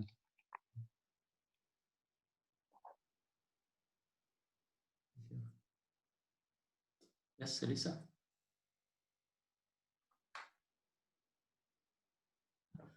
Yeah, can you hear me? Yes, okay. Yes, thanks, Dima, a lot for this talk. Very interesting. I have just a suggestion maybe for the direction in which you want to go, to look for this other Advaita that you seem to attribute to the actor, right? And which maybe is like Kashmiri Advaita. And I don't know if you know about the new thesis of James Reich, in fact, that Bhattanayaka is not a Mimamsaka, but an Advaita Vedantin, following more like Mandana Mishra than Shankara. And so I was wondering if maybe, if you think there could be a kind of Mandana Mishra influence going till there through the Kashmirian Advaita, maybe, which is not really Abhinavagupta's, but maybe Bhattanayaka. Well, we don't know much about Bhattanayaka. There is not much left, but maybe the influence of a kind of Mandana Mishra, Advaita Vedanta, could be an idea to explore. I'm not sure because it didn't seem to have much influence in aesthetic theory later on, but I don't know in this period if this is something which is still alive in Kerala, like a Mandana Mishra type of philosophy, or maybe Vachaspati Mishra. And yes, I would say also another comment about the cognitive clash of Abhinavagupta, and I don't think it could really solve the Prakarnata situation, because in Abhinavagupta there is no reflection about the experience of the actor, really, in this sense. It's always about the spectator, and the spectator has to have an immediate cognition. Like he really criticizes the Nayayika theory of acting, whereby everything works through Anumana, but for him it's a Pratyaksha Sakshatkara Kalpa Pratiti. He says it's always like a kind of quasi-direct perception. And this happens because the spectator is still aware of the actor in the character, underneath the character. So he sees the two at the same time. And so he can have an aesthetic experience. So there is a clash of cognition, but it's always, I think, in this immediacy kind of framework. And I think the theme of maybe the actorial experience is more explored on the theological level through metaphors, like about Shiva being an actor taking up all the roles, but not really in the aesthetics. So it would be, I think, interesting to explore also this aspect, which is new in aesthetic theory. Yeah, thank you, Alice. Yeah, I read Reich's article on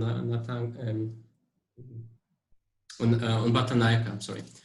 And actually, it's great. There are some great quotes which kind of describe really nicely, kind of, he could be kind of Purva Pakshin for Natankusha, I guess. Yeah, and thank you for your suggestion on Abhinavagupta, which looks interesting. Yeah. Any other questions?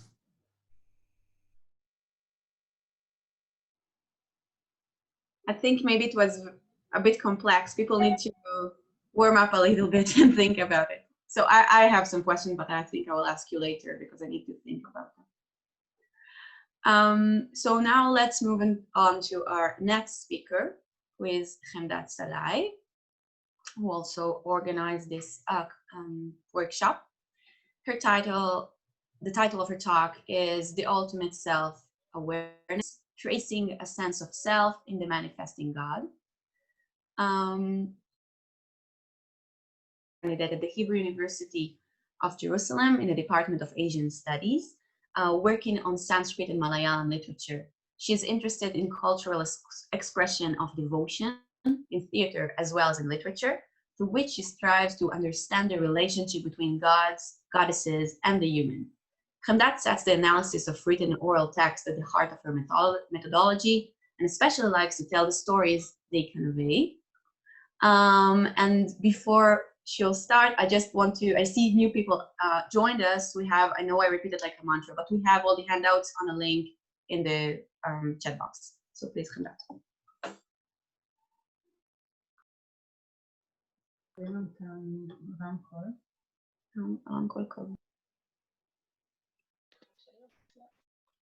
Okay, thank you, Danielle. Thank you, everyone, for joining us this morning.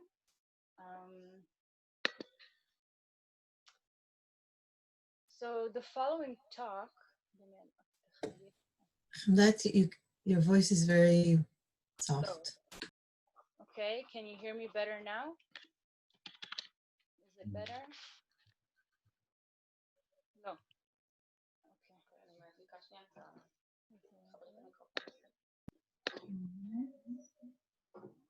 Okay.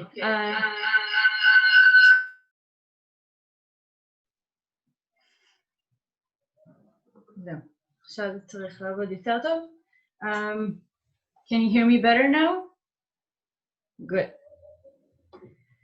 So the following talk aims to reveal a sense of self in the manifesting Shiva as he appears in the Kala Vadakavya of Krishna Lila Shuka, a 14th century Sanskrit kavya written in Kerala. This short condensed text tells the story of Shiva killing death, Kala, to save his devotee Markandeya. The plot then moves to stutis for Shiva and then for Shiva Vishnu unified. In its course, the text brings Shiva from a selfless, inactive entity to an aware God with a sense of self, self-awareness. Shiva's activeness, generated by his own will to manifest, is the indicator of his self-awareness. In the KVK, Shiva materializes in 3 stages. In the first stage, Shiva emerges as Kalantaka Shiva, as I call an epithet god, meaning a god with a physical body and identifying icons. The act of killing Kala creates this manifestation, pointing to Shiva as a deity dependent on an outer motive and foreign executor. In the second stage of transformation, Shiva appears as a sound, an abstract form constructed by others through the physicality of the epithet god. At the last stage, Shiva manifests in Tattva, his true, abstract, absolute existence, which comes forth at Shiva's own will. These 3 stages throughout the plot form the inner life cycle of Shiva, who will break off from his united self only to begin a new cycle of manifestation.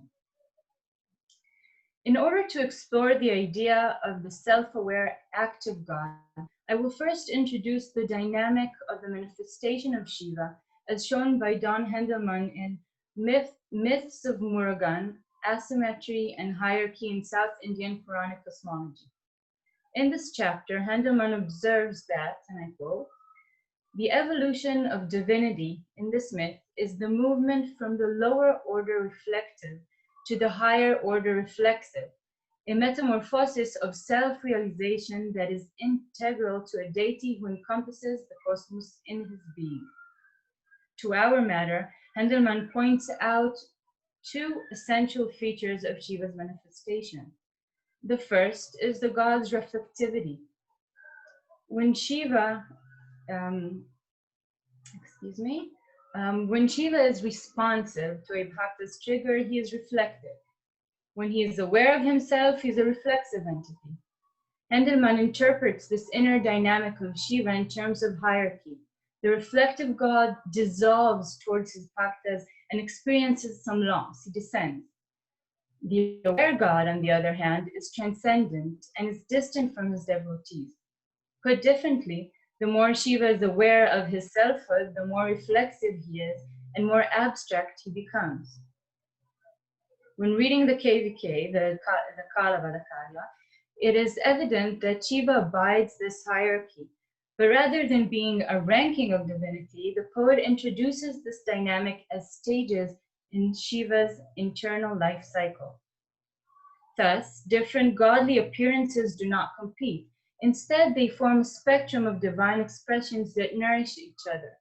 Shiva's movement on the spectrum is connected, as Hendelman suggested, to the extent of God's self-awareness. The KVK presents this awareness through Shiva's will and his active actions in his own coming into being. Allow me to take a closer look at these moments of manifestation presented in the Kala Vadakavya and try to deepen our understanding of this mechanism. The first stage, the first sarga, depicts the battle between Shiva and Kala. Kala's anger is the motivation for Shiva's materialization as the killer of death. It is an external motive which awakens the Kalantaka Shiva. At the climax of the battle, Kala throws his danda at Shiva, who catches it while gaining the physical appearance of death. It is a responsive action, not an active initiative, which creates the physical similarity between Shiva and Kala, thus presenting Shiva as more deadly than death, to the point that even Shiva's ganas are frightened and confused, thinking, this Kala can kill us immediately in battle. You can look at this verse in your handout, verse 152. By expressing their fear, the ganas provide Shiva with a reflection of himself, which generates the realization of Shiva's Kalantaka form. Once again, Shiva needs an outsider's perspective to materialize. This idea reappears at the most dramatic moment of the Kalantaka narrative when Shiva manifests while killing death. Verse 153 in your hands up. Appearing in front of the eyes of the sages and all the gods, the light of Yama's heart, celebrating the power of Hari's Shula, reached his death, entering into Shiva's godly body. Kala's triggering rage is rewarded with moksha, as he is absorbed into Shiva's body, thus situating him as a bhakta of Shiva. This Shiva is unaware of his selfness and is responsive and reflective of his bhakta. According to Hendelman's model, this is a manifestation of the devolving God. The Kalavada Kavya, however, leans to a more abstract Shiva.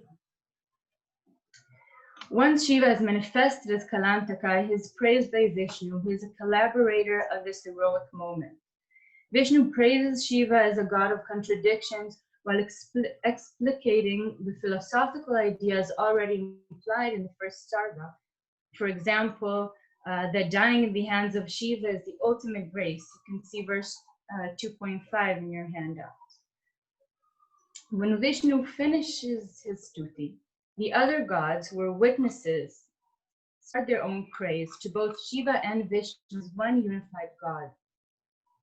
After coming to know this union, they sing. Verse 19 of chapter 2. Having heard the supreme voice that has never been heard before, we whose insides are moved by our enthusiasm are happy and are not capable of keeping silent. The gods that have heard the Paramgira introduce the idea of God as speech or sound that must be spelled out. God as a sound is a tantric approach to divinity, and it resonates and corresponds with Agama literature. There, Shiva is introduced as a cosmic sound splitting itself into fractions of voice that humans can receive. The gods hear this sound and cannot keep quiet at this revelation. Much like the rishis of the Agamas, they too begin to sing. Verse 220. He, because of whom the three worlds manifest, he who is the tejas by which the three worlds heavily guarded shine, and in him they reach their destruction by the power of illusion. This is him, which divides into two folds by his own wish. Appearing as the cosmic sound gradually transforms Shiva from a physical entity to a more abstract divinity, which is the essence of the universe, its source and its destructive illusion. Most of all, this verse introduces a deity with a will. This tantric idea is delivered using the word icha, or its derived form, chaya. The united God divides into the physical Shiva and Vishnu at will. Note that this verse and others in the Kalavada Kavya deeply correspond with the tantric terms Prakasha and Vimarsha, the two qualities of Shiva through which the universe and the God himself appear. Here, the readers trace the first sense of the deity's self-awareness, or its potential. The gods then take on the essential task of reconstruction reconstructing this unified entity, thus pointing to a God that still relies on an external motivation to manifest. In this way, stage 2 of Shiva's manifestation is a transitional phase that contains both the reflective and reflexive awareness of Shiva. This metamorphosis is reinforced in the gods' stuti, where they recruit the abstract metaphysical essence, the sound, to pull Shiva and Vishnu together. The praising gods form the united Shiva Vishnu in verses that describe the two, using known conventions about each of them. However, the individual identifications are incorporated in the verses in sentences that sound the same. In other words, the God himself is the device with which he is materialized. Let's look at verse 222. It's one of the verses in the stuti. I'll read Sanskrit so we could hear a little bit the sound, the similarity of the sound. Pashu Puchanaika Nirataya Te Namaha. Pashu Palanaika Nirataya Te Namaha. Purushaila Vandana Paraya Te Namaha. Purushaila Chalana Paraya Te Namaha. Blessings to you who is solely engaged in freeing all beings. Reference to Shiva. Blessing to you who is solely engaged in the protection of the cows, Vishnu. Blessings to you who is focused on the worship of the great mountain, your father-in-law, Shiva once again, and blessings to you who is focused on moving the great mountain, and this is probably a reference to Govardhana mountain. At the final stage, Shiva and Vishnu reunite. You could look at verse 301. Shiva is no longer a god with a body, with an epithet or icons. Neither is he a separated entity from Vishnu. Based on the manifestation of the abstract sound, a united form of God emerges that actively and willingly unites and can separate again. The sight of this unity brings the human devotee Markandeya to sing at the highlight of the Kavya. In verse 329, that's towards the end of the last sarga,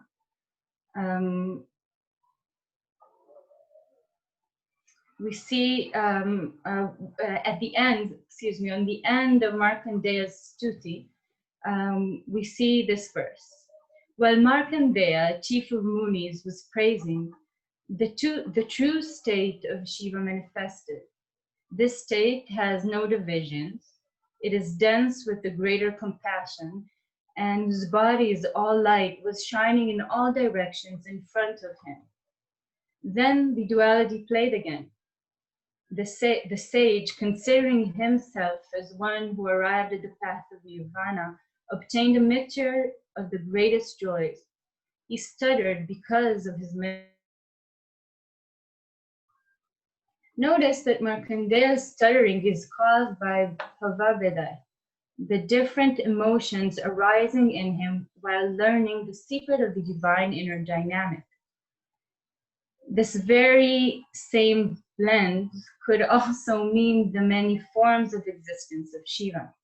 Markandeya has just witnessed Shiva appearing as one true self, which it will divide again into two, playing vilasad between the different forms. Shiva's bhava and Markandeya's bhava are captured in one samasa, thus creating another reflective moment between Shiva and Bhakta. Here is where Hendeman's hierarchy does not apply. The tattva is fully reflexive as it plays around with its different expressions, chooses its appearance, and is created from its own selfness. At the same time, it is reflected in Markandeya's emotional state and reflects it back. This tension allows the reader to consider the active participation of the divinity in its forming, not its reflexivity, to measure Shiva's self-awareness. In other words, a self-aware Shiva chooses his appearance, thus actively generating it. Indeed, the plot of the Kalavada Kavya reflect the ability of its author, Krishna Lila Shuka, to craft the manifestation of Shiva in 3 different options of divine formation based on various philosophical approaches. At this point, allow me to raise some questions. Why did the author present so many cycles of materialization in one short kavya? Why did he infuse so many different ideas about divinity? And most importantly, why did he choose a very Shaivic narrative to promote the idea of the unity of Shiva and Vishnu?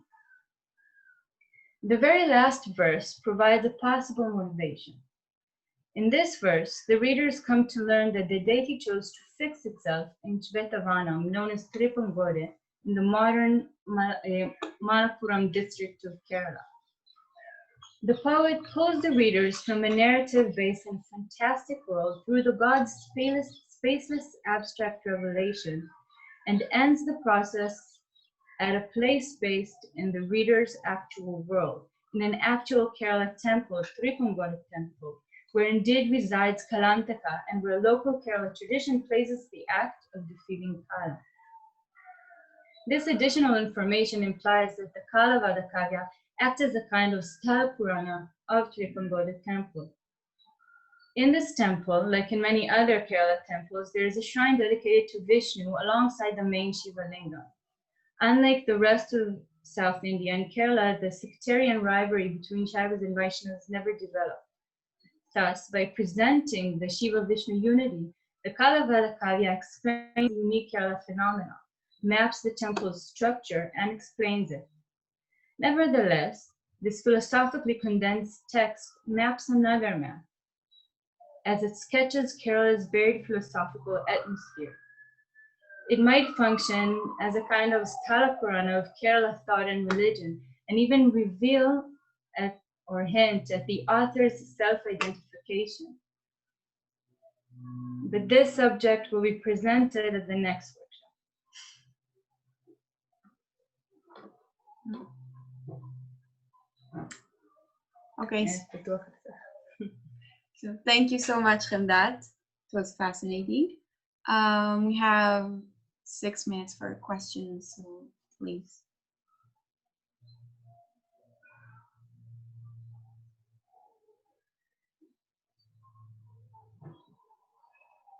Okay, so I'll ask a question. So Khemed, how do you understand these three manifestations of God? Are there different stages? Do you think they exist at the same time? Or how do you look at it? The stages or appearances or... This is nice because we're speaking to each other in actual... It's like a Kirschenbaum in London. I definitely think they are 3 stages that are built one upon the other.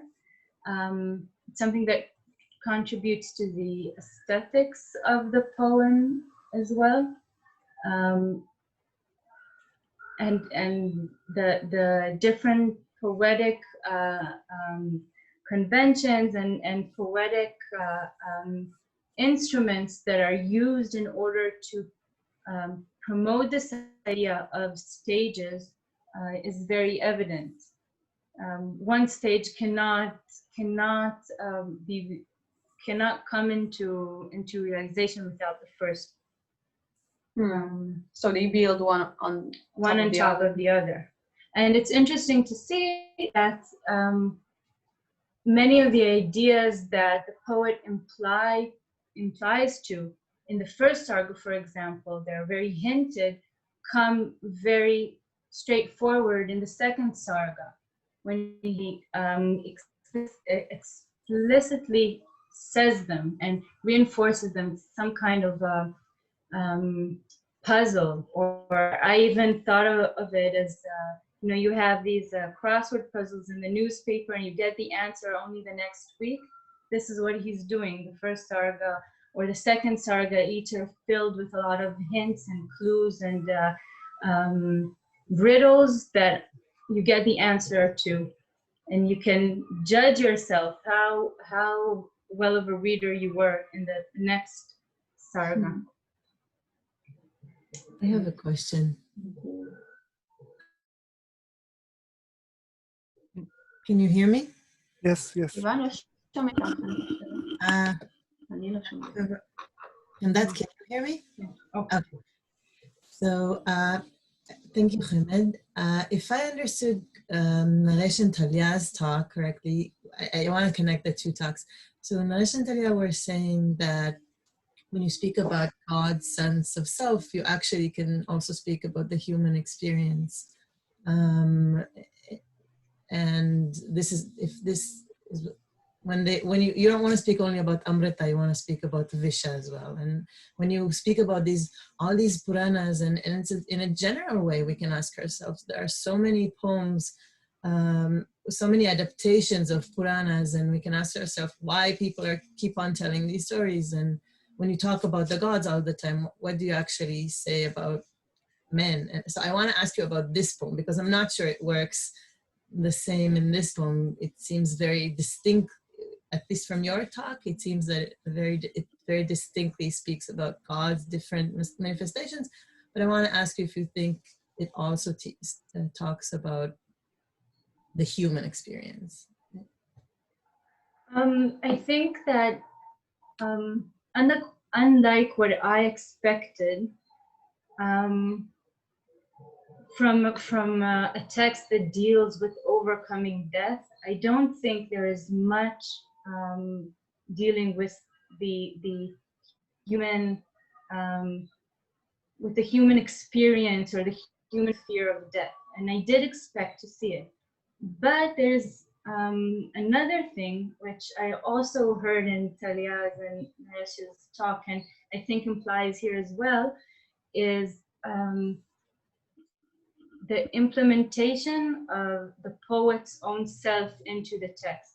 And I think that in the Kalavada Kavya, it's not human condition or human experience that is implemented, but rather he puts himself in the text, or his intellectual self or religious self into the text by kind of spreading all the various ideas that he's acquainted with and he feels natural in. And I definitely see this poet's selfness in the text. Hamdat, can I make a quick point? Yes. Can you hear me? Yeah. About verse 222, Mm-hmm. beautiful verse, Pashumocanaika, and so on. If I understood you correctly, you took it as a verse about the unity of Shiva and Vishnu. To me, it also enables a reading in which there is a very clear distinction between the two of them, and in fact, a dig at Vishnu. So in each pair of lines, he is careful to change one of the verbal nouns. Mochana versus palana and vandana versus chalana. Everything else seemingly stays the same, but okay, if as you translated it correctly, if Shiva is about releasing all of creatures, Vishnu is about herding his cows. And if Shiva is about, when you read it for the first time, if Shiva is about doing vandana to Guru Shaila, Vishnu is about doing chalana to Guru Shaila. Only then when you read it again, you think it's a different Guru Shaila, right? So it's a heavy, here in the sense of a heavy slab of mountain or something, right? Whereas Guru Shaila for Shiva is dad, his father-in-law. And so I'm not sure that this is about their unity. And in fact, it seems to me the poet is almost getting out of his way to make a distinction here. And one more point, which I already mentioned to you before, beside the point almost, but when talking about this Kalavada Kavya, I always think you should open an eye for another Vada Kavya, which is the Shishupala Vada, where there is also the same instance of the dead Shishupala's energy entering into the body of Vishnu in a way that I think must have some kind of implications in this later work. Thank you, Igal. I just want to say about your first comment, thank you. I haven't thought about it in this way. What I do think is that when you look at all these verses together, what came into my mind is that this is the actual construction of this unity. So it is based on the differences between them, and it would eventually lead to the cancellation of these differences. Thank you, and I will look into the Shishupala Veda. Yes, thank you.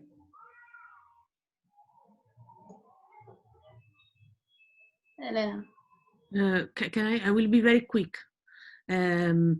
I just wanted to, yeah, I find it very, very interesting, Hamdat. Thank you. Great talk. And I just wanted to ask you before about the local aspect. And I thought not to do it because we were late, but then Igal pushed me to do it with his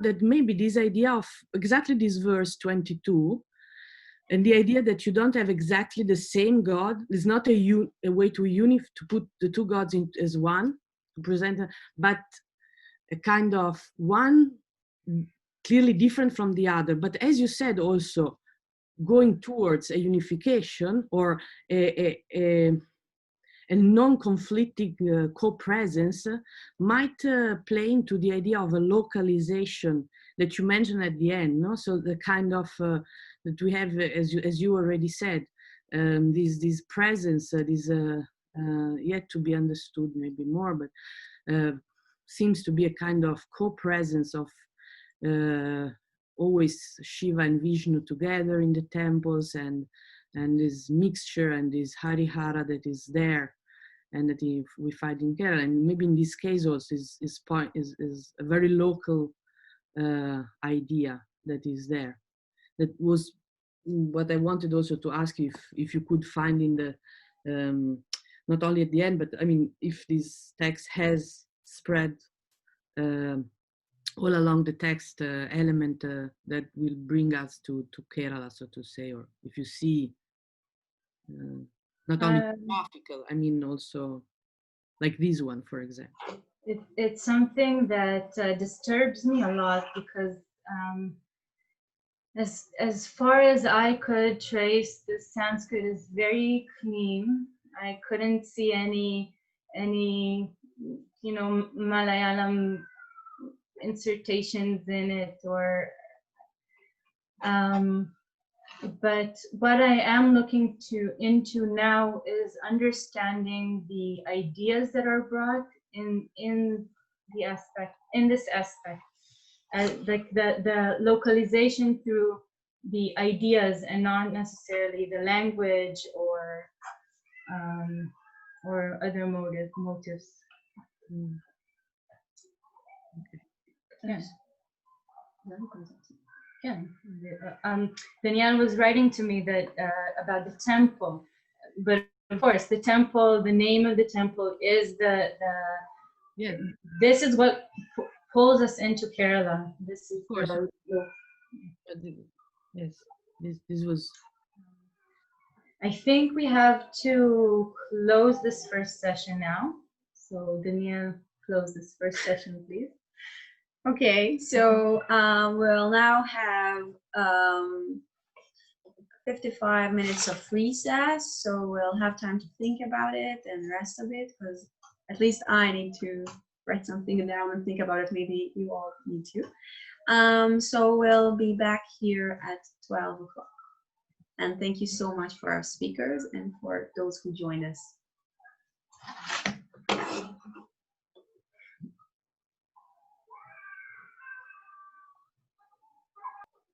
Oh my God. Okay, I think we will begin, and if anyone joins, we'll be happy. So first of all, I want to thank all the speakers of the first session and open our second session, which will take us to the vernaculars. We'll travel between Java and Kerala. Our first talk will be given by Daniel Chen Kleinman, who is a PhD candidate at the Hebrew University of Jerusalem. He focuses on medieval India and Java. Daniel is interested in old Javanese literature, the cultural environments in which it flourished, and the forms of interaction shared with Sanskrit literary models. Her PhD project, titled An Island in a Cosmopolitan Sea, toward a definition of Kakauan poetics, explore the literary of speech and text building strategies associated with Kakauan aesthetics. Danielle is an active member in the Neem ERC group and a student in the honors program of Mendel School for Advanced Studies in the Humanities. Danielle. Thank you, Hamdat.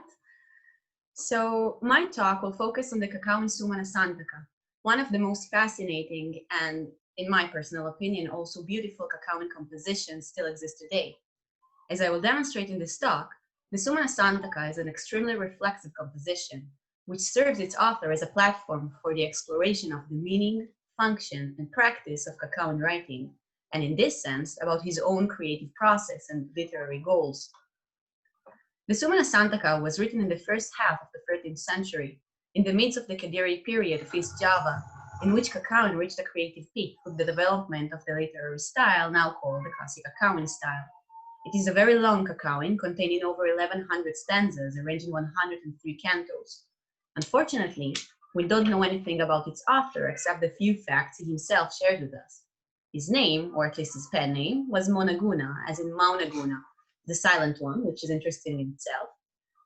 And the Sumana Santaka, which he dedicated to his patron, Sri Jayawarsha, was his first attempt to write a full-length Kakauan composition.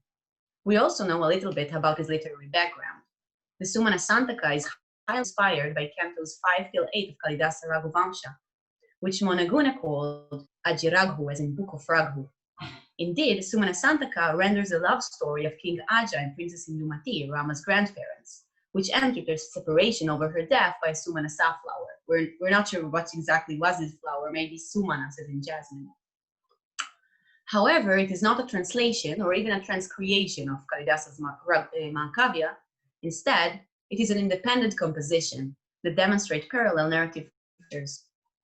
Nevertheless, Monaguna was occupied with narrative and storytelling only to a limited extent, and was more interested in exploring the craft of poetry writing.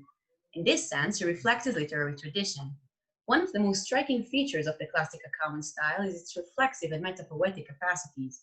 The word Kakauan is extremely common in the Kakauan vocabulary. The Kakauans also displayed countless references to other forms of literatures, such as Harsha and Palambang, and frequent references to poets' writing materials, such as the Tanakh, the pencil, and Karras, the writing board. Description of people writing and reciting poetry are widespread all through the compositions, and alongside it, also elaborate reflection about poetry. However, nowhere is this subject more firmly and thematically explored than in Monaguna's Sumana Santaka. In a way, I believe the whole composition narrates Monaguna's reflection on poetry writing, and more specifically on the function, meaning, and production process of Kakauan. And this is what I hope to share to you today. So in this talk, I begin to explore Monaguna's elaborate definition of poetry. To do so, I will deconstruct his definition into his answer to four main questions. Why does one write poetry? What poetry does? What can a poet write about? And finally, what is a good Kakauan? So let's start at the beginning. When thinking about the craft of writing poetry, one of the first questions that comes to mind is why would one choose to do so? Poetry writing, especially the writing of Kakauan, one of the most complex and refined literary genres of the period, is not an easy task. One is to be acquainted with so many literary conventions and models, some of which we only began to understand just to enjoy it, let alone compose it himself. Monaguna does not leave this question unanswered, and presents a few motives for poetry writing, but two main ones are directly mentioned. The first is theological and tantric in nature. I will not examine it here because it appears only in the Mangala shlokas, and it is unclear if they reflect Mona Guna's genuine opinion. I did, however, add them to your handouts, mainly because they're beautiful, so I couldn't help myself, and you can take a look at them later. Another primary motive for Kakawin writing appears all through the Sumana Santaka. It is a more personal one, which revolves around the mental capacities of the poet. According to Mona Guna, Kakawin poets write out of an urge or even a need. When a person, especially with poetic sensitivities, experiences a deep emotion, it overwhelms him and burdens his heart to such an extent that he can sometimes suffer incredible pain. For this reason, the poet must unburden himself of his mental dispositions, and he does so by giving them a poetic expression, thus transferring them into his writing board in the form of Kakawin. So before we take a look at the first verse, let me just give you some narrative context. So most of the verses that I will show here are taken from Indumati's Swayambara ceremony, which spread over cantos 42 till 108. And in this text, the Swayambara is not a context of bravery or handsomeness or something like that, but it's a competition of Kakawin writing. The king seeks to impress Indumati, who is a great connoisseur of the arts, by creating a poem that will touch her heart. Most of the kings are outstanding poets, some of the kings are outstanding poets, others, Mona Guna tells us, lack poetic talent, but all of them, except one, share one feature. After being rejected by Indumati, they are filled with horrible sorrow and begin to intuitively express their grief in a form of a poem of lament, which is presented as their way of unburdening the sadness of their heart. So please take a look with me on the first verse in your handout, A1. Here we have a striking description of the king of Awanti after Indumati rejects him. I won't read the old Javanese because of lack of time. I will just read my translation. Sorry, Willem. But the abandoned king languished with longing. How pitiful he was. His tears poured when she left him. He couldn't take his eyes off the princess and felt as if he was about to die. His heart was broken, crushed to pieces. With his hand gestures, he was ordering her to come to him. Overcome with emotions, he composed a bhasha poem, writing it on the sheath of his dagger. Its rasa was deeply moving. The king's sorrow is agonizing and sudden. The princess abandoned him, leaving him begging with his eyes and hands for her return. When it becomes apparent that this would not happen, he is overcome with emotion and feels. The author uses the word branta, one of the meaning of which, is being under the influence of a strong and painful emotion such as longing or grief. The king has no other choice but to unburden himself of sorrow in the form of a poem, which he writes on the closest writing material he can find, the sheath of his dagger. The next verse on your handouts appears right after the king's lament. It further demonstrates this idea and also provides a possible glimpse to a Javanese conceptualization of a rasa theory. Thus spoke the king, embodying his pangs of love in a poem of lament that he constantly held in his lap, reciting it, giving himself to it, listening to it, observing it. The king wept as he savored his rasa, because he gave his rasa life. His poem deserved to be written in a pavilion, to be read by those retreating there when their jewel of a woman is taken away. Perhaps when an emotion is experienced in its raw and unpolished form, its effect on the experiencer can be quite destructive. When embodied in words of poetry, it turns into something the experiencer, now turned author, can disassemble into the variety of its nuances, then observe and comprehend, and finally unload of his heart. If so, no wonder that the word rasa keeps repeating itself.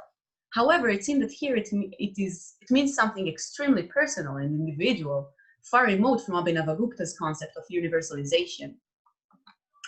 However, as Mona Guna tells us, poetry's ability to unburden one's heart is not limited to emotions such as sorrow, grief, or brokenheartedness. A poet can also find himself overwhelmed by intense love or by his reaction to great beauty.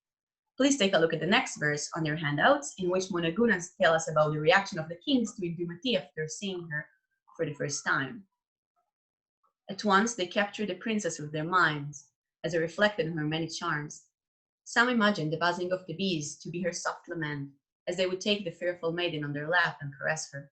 Her beauty vanished, as it turned into words embodied in Kakawin, composed and presented to bring forth sweetness. Kept hidden in their heart, it was as if overpowering them. So they let it out on a Puda cliff and turned it into poetry. Note here that it is unclear if it is Indumati's beauty which is kept hidden in their heart, or if it's their own poem.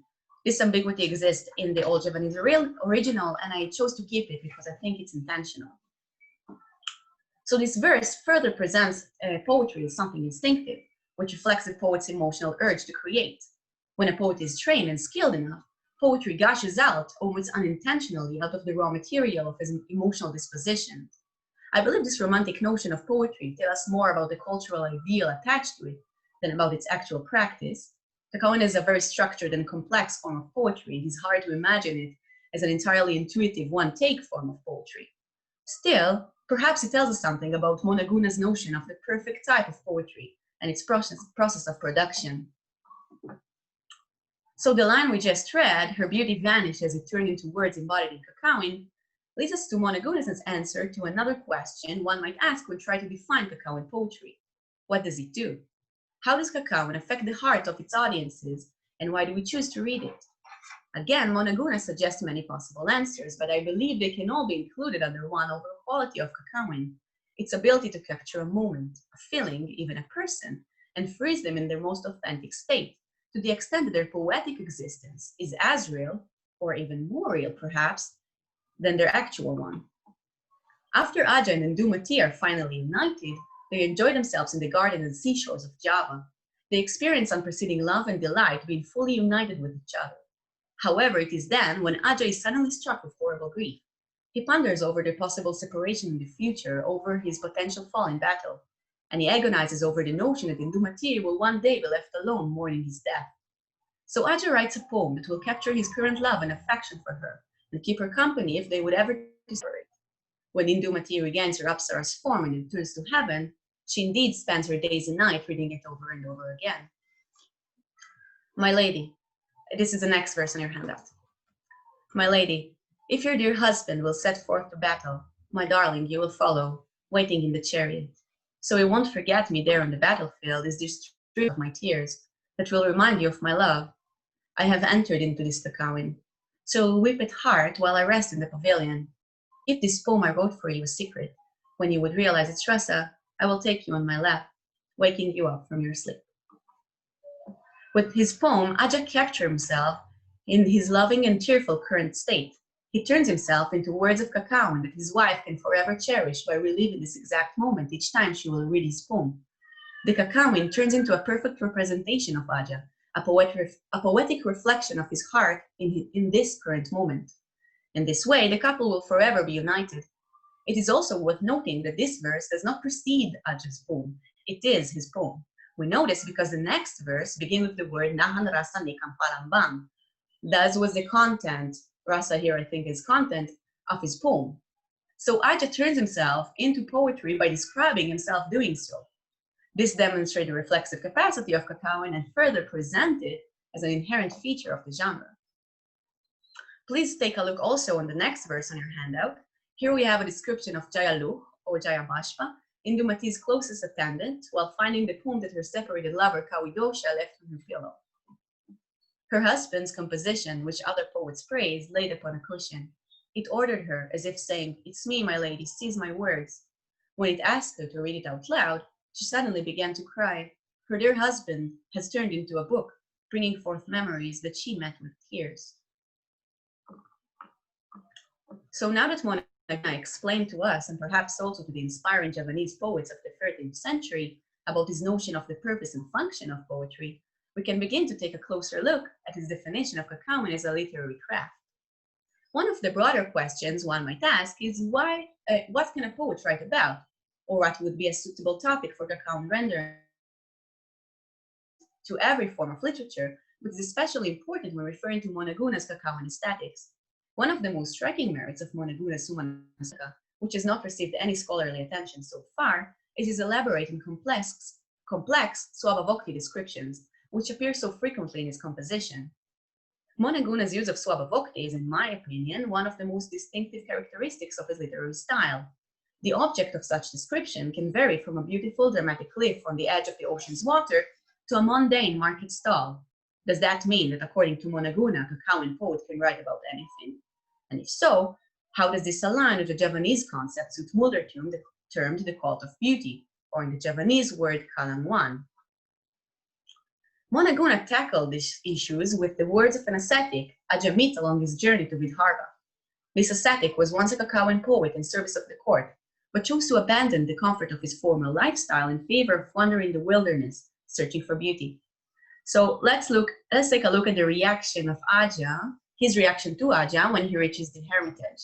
So that would be 1. Forgive me, sir. All we can offer you in this vulgar village is vile and impure. There are only trees and mist, some boars and a few sheep. Just look, sir, and please don't worry about this palm wine. It flows like water here, but there are other things to drink too. Look at this wretched land with its deserted mountain ridges. Betel leaves and nuts are rare here, not easily obtained. The wooded terrains are parched. Please don't visit there. But when beautified within the mind, they are most deeply enchanting. Monaguna uses the word len and especially lengo in their derived forms in order to describe the process of turning something beautiful and its final charming outcome. In Kakawin, these words, especially lengo, from which we also get the word kalangwan, have significant meaning. They're often used in referring not just to external beauty, but also to the experience of being entirely absorbed in ultimate aesthetic delight. It is something that Kakawin poets almost desperately long for and spend their days searching after, sometimes even losing themselves along the process, as we see in Tanakh Vreta Sanchaya. With this verse, Monaguna tells us something about the poet's eye, and as a result, also about what is worthy of being mentioned in Kakawin. According to him, a skilled poet can find beauty even in the most unattractive object. A genuinely proficient artist can perceive any object and turn it into a lengo with his mind. In this sense, there is not any topic undeserving of poetic rendering. However, the object described must first be perceived through an accomplished poet's eye, transformed into something extraordinary, and then be projected outwards into the world in the form of poetry. Thus, while every object, no matter how mundane, can be described, not any poet is capable of producing a Kakawin description. However, when things are already beautiful, it is a different story.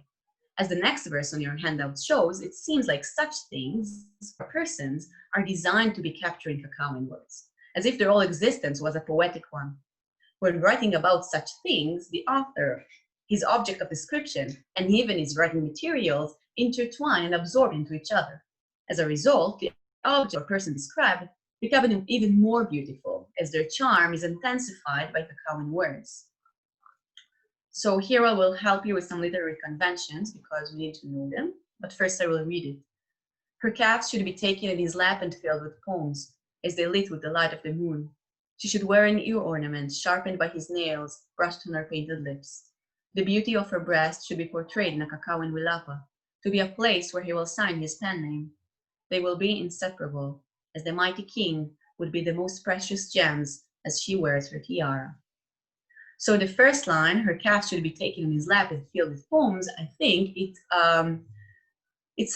we're talking here about the pandanus leaf, which is a literary convention to women's calves and also is the writing material on which wandering poets write. The next line, as they lit with the light of the moon, is of course her face as the moon shines over her entire body, and I think also maybe the lamp and the moonlight to which the poets write. She should wear an ear ornament sharpened by his nails. This is a reference to the poet's pencil that he always hold behind his ear and always sharpen it with his nail. So here we have this mixture of poet, object of description, and writing materials intertwined, and now she becomes even more beautiful. So with this, we arrive to the last part of this talk and to the hardest question to answer. What makes good poetry? As I mentioned before, Indumati's Swayambara Swayambara ceremony is a poem writing contest. In the Swayambara scenes, Monaguna shared with us his notion of how perfect poetry, or at least ideal love poetry, is constructed. He introduces 80 poems, that Aja and those of the rival kings, and presents one of them, Aja's, as surpassing the others and possessing a truly captivating power. In accordance with the nature of the whole composition, Aja's perfect poem begins with a couple of metapoetic and reflexive verses in which the poet, in this case Aja, speaks about the process of writing poetry, hinting at it in the first verse, in which he speaks, I think, about the process of poetic inspiration, and in the second verse, mentioning it directly while describing Dumati writing poetry. Thus, Monaguna presents the reflexive capacity of Kakawin as a necessary feature of the genre and is an ideal, a literary ideal. I will only have time to share with you the first verse of Audrey's poem, but I put all of them, the rest of them, on your handouts. So here I think I will read the Old Javanese because it's a bit intimidating to translate a verse that the author calls perfect, a perfect example for poetry. And I think I did okay with the artal part, but I didn't really do justice to its shabda. So I'll read it just out of respect to Managuna. Unke rakyang pakisapuan, ongeng alawas sang sanghu, nilulutko, sang pater ikunko, kilati pateng gitawasing hulon. Sang remning turidang alah sihapuput huyang gamakasakan putek hati. Sang trutruh nilangong ku, muksha hinidep kinisapu sahajat tumah riris. Here is my lap, my lady. So long have I yearned for you. You're like a rain cloud, like mist to my longing, the rumbling of thunder to my pangs of love, a flash of lightning for the darkness of my heart, the one who clouds over my love sickness. My love expanded till it burnt me, but now I leave behind the sadness of my heart. For you are the rainy mist to my poetic enchantment, to which I'm thrown while thinking of you. Taken on my lap, you turn into rain. Indumati is first presented as a cloud, bringing forth rain and coolness, which relieves the intense heat from which Aja suffers due to his longing. But at the same time, she is the misty rain that nourishes his lengo, which I translated here as poetic enchantment. When thinking about her, he is absorbed in aesthetic delight. His horrible pangs of love find poetic expression. Emotions and art intertwine as he takes her on his lap, perhaps hinting at the way the pandanus leaf is taken on the laps of poets. Then, in a cyclical process, Aja's beloved raincloud of a woman, by thinking of which he experienced aesthetic delight, once again turns to rain. Then she pours back at him, thus expressing the reflexive capacities of poetry and of the human emotions. Thank you. Thank you, Danielle. This was wonderful, really self-opening. I will open the discussion now to anyone who has any questions.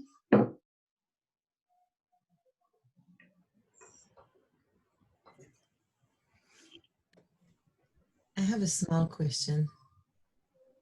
First of all, I want to say that it was beautiful, and the poetry is really, really beautiful and worth reading again and again, I think. So thank you for sharing it with us. I wanted to ask about these betel and areca nuts. Is it something which is like Indonesian, or could it be something, when he says we don't have betel leaves and nuts here, could it mean like, because in poetry from Kerala, for example, you always have this description of these coconuts and betel nuts. Could it be a reference to the fact that that this is away from India and that we have other things, this is a different kind of beauty, or is it part of the usual description of Indonesian landscape? I think it's a usual part of the life in court. I think by saying this is saying we're far away from court, because if we were in court, I would offer you the betel leaves and the betel nuts, but now I have nothing to offer you. We are here in this wilderness. I think that's what it does here. Because they do, betel nuts and leaves are always being referred to in Javanese poetry.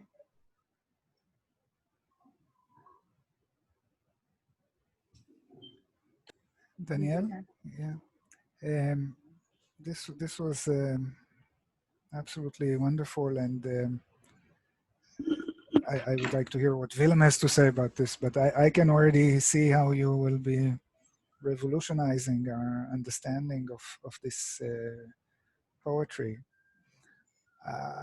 It was so rich, it was too rich, in fact. This could turn into like 3 papers. So I want to separate 2 points that I managed to understand. One is that the poem is filled with poems that are written on all kinds of materials. The heroes write poems, they become poems, they enter and exit from poems. Sometimes they get stuck in poems. It's a very, the poem is and in particular, I love the first verse. I want to read the poem that he wrote on the sheath of his dagger, because this is the poem of the anti-hero. This is the poem about the guy who didn't get chosen in the Swayambara. Usually, you rarely get to read these poems. In fact, here too, you don't get to read that poem. If you do get to read it. I just didn't add it to my translation because there are so many different topics. We have actually 7 of these, and we also have all the other poems of the rival king. So I think by way of comparison, we can also tell what Monaguna thought was so ideal about Ajah's poem and what was lacking in their poem, even though he doesn't directly state it. But I thought it was too much for this talk, but we do have it, and I can send it to you later if you want. Please send it to me. So that there's this whole set of topics that you described so richly and so beautifully, with rasa being something very different, which I also sense in these materials than what we find in these kind of shastric descriptions. Another topic is this, what you call this Swava Bhakti, or another topic is this kind of equation between the loving couple and the poet writing poetry, which is also quite amazing. And what you call these Swabhavoktis, which are in a way, you were saying it is about the poet's ability to have a poet's eye kind of thing, but it can also be read as about an invitation for the reader to see in the poem something that others won't see. Anyhow, I'm just, this is not a question, but just trying to make amazing materials. Thank you. Thank you so much. Yeah, it is quite amazing, this whole Kakawin, and literally every Kakawin speaks about Kakawin writing. It's something that I haven't seen in other literary genres. Even the Vreta Sanchaya, which is this messenger poem, they're separated, the lover, the woman and her lover, because he went off searching for beauty, writing poetry, forgetting himself along the process, and which is absolutely beautiful. And I haven't seen it anywhere else. Kakawin speaks about Kakawin so directly. Danielle, I wanted to ask you about 2 of the lines in the poems, and they're in the poems that you didn't read. So I was quickly reading ahead. Both of them very striking. One is in the poem, it begins, "Here the undifferentiated absolute has taken a form." Yeah, and it says, "You who were born from nothingness, there's nothing like you." So I want you to say something about that. And then, actually what I would like you to address is whether nothingness is an active, generative, creative force in these poems. And then the other one in the Mangala, the first Mangala shloka, it's an amazing statement about the God who is the subtle essence of the dust rising from the poet's pencil. It is. I thought it was a whole talk in its own, so I didn't get into it, but I couldn't help myself from putting it there. I still need to think about it. But yeah, the undifferentiated absolute. This is the only verse, actually, because we have all these different other poems, and most of the verses Ajah recite has some parallel with the other kings, which are not as good. Some maybe the language is not as good. Some the causality of the simile doesn't really work. But this is the only verse that doesn't have any parallel to it, I think, which is interesting. This, "You were born from nothingness, there is nothing like you." And I don't know, there's a lot to think about it. Yeah, I think the nothingness is an active power here, but I don't know enough about it, unfortunately, to say. It raises a lot of questions with me also. Yeah. I think we have time for just one more small remark or question. but we do have the conversation coming up very soon. So could you make a small remark? To Danielle, thank you very much for your talk. And I would like to stress also for the others that this is one of the first occasions that someone is going deeper into a poem and try to analyze it. It's not very common, it's not existing at all in the field of old Javanese literature, the study of it. So thank you very much for your talk. thank you. So thank you, Danielle. We will now move to our final presentation.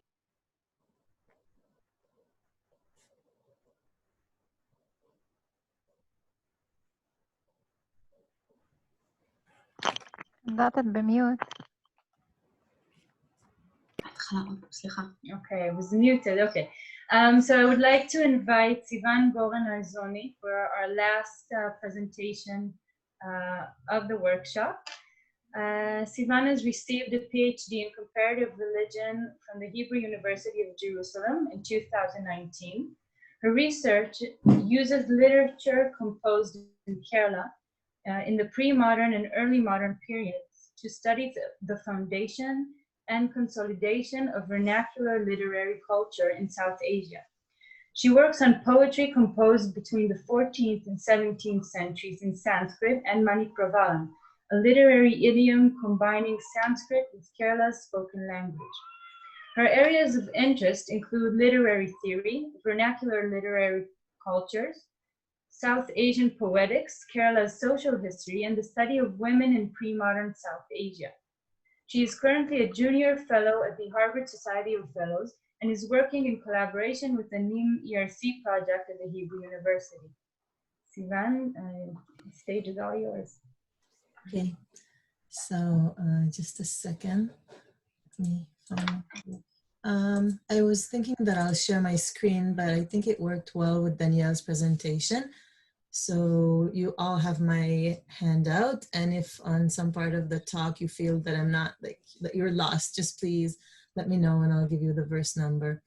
And I also want to say that my voice is sort of fading, so I won't recite any verse today, but you have all of it. I gave you all of the originals in the handout. Okay, so let me begin. One of the most interesting questions when it comes to vernacular literature is the why. Why, after centuries and more of being content with the expressive possibilities of the translocal cosmopolitan language, do individual authors and readers feel that they want something different? And this is surely just one piece of the puzzle. It's not all about the individual, but because we're talking about the self and the individual, just bear with me today. And then right after the why follows the how. How do they start imagining these new literary frontiers?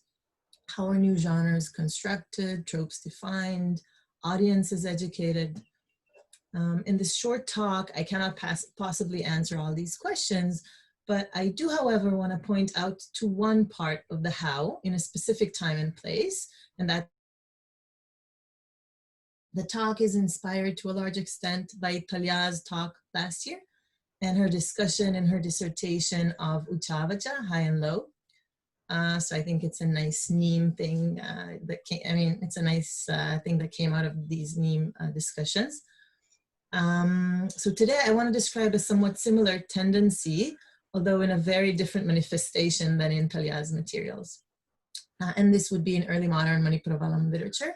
And I've chosen Maramangala Kavi's Naishadha Champu as a case study for this talk, although I think I can show the same thing in other poems as well. So in the case of Kerala Manipravalam, from the earliest extant poems, one can sense a certain dual pull to two different directions. So on the one hand, using an image suggested by David and Igal, authors compose Manipravalam text, or authors composed text at that time in South Asia with whole libraries at their disposal. And readers read these poems in the same way. It is therefore impossible to put a line between a text like the Naishadha Champu and prior Naishadha stories. This is more visible in a text like Poonam's Ramayana Champu, the text I talked about in my Neem seminar a couple of weeks ago, where the author actually loans verses, Sanskrit verses from multiple sources and interlaces them in his own poem, but I suggest it goes far beyond that. And so when an author like Maramangala Kavi composes a new Naishadha, one in the vernacular, it is crucial to read it with an awareness of prior texts. The other side of the pull goes down to the ground, to the soil of Kerala, if you'd like. Thus, it is a basic characteristic in multiple Manipravalam poems that from time to time, the author, so to speak, draws back in his chair for a while and lets the stage of his poem be conquered by scores of men from different communities, each presenting their own peculiar behaviors. And we're always talking about communities that are sort of connected to the Brahmin milieu. They might be Brahmins or other connected castes. These people are often speaking in the first person in a highly colloquial form. These comic interludes often, yeah, okay, I said that. So I like to suggest that the tension between these two expressive modes has a lot to do with the way Manipravalam feels and with its being so pleasure enticing. I want to start with the first side of the rope, with a pull up or back, maybe. One of the common strategies in reading vernacular poetry, one that I personally sometimes sin with, is comparing the vernacular poem to its precedent. Usually that would be from an epic or from an early kavya, and then showing how the latter, how the vernacular poem is more complex, it's more resonant, it's more multifaceted than the earlier poem.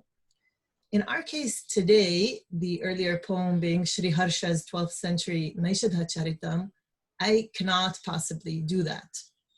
Everyone knows that Sri Harsha is the king of complexity, that his text is so complex that, I don't know, our brains are probably not complex enough to fully appreciate it. Yet about 400 years separate these two poems. And as the subject of the conference or the workshop suggests, great changes were occurring in South Asia right at that time. And while Sri Harsha was writing Sanskrit to the Sanskrit cosmopolis, his poem traveling far and wide, Maramangala Kavi was writing for his home crowd. So I'd like to suggest that things did change. And let's go to our first case study and see just how.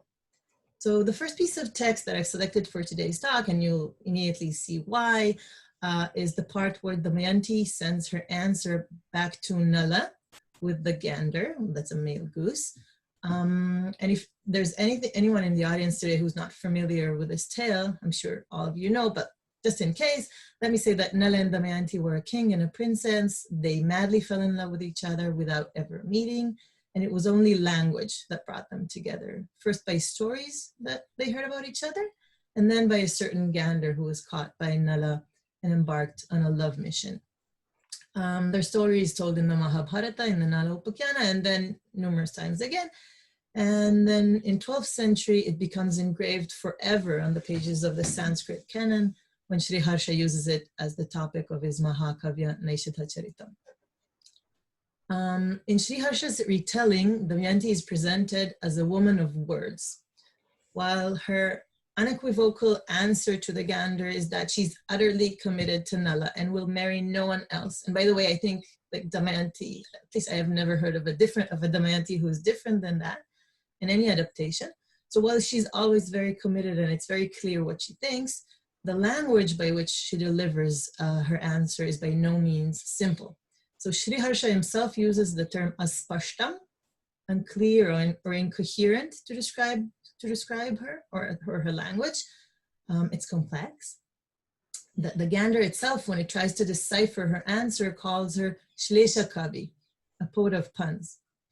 And Igal, when he's reading a later section of the Naishadha Charita, the part that actually deals with Shleshas, Higal suggests that Damayanti is presented as the reader of the text. So to begin with, we have this character that has a very sort of complex relationship with language and with words.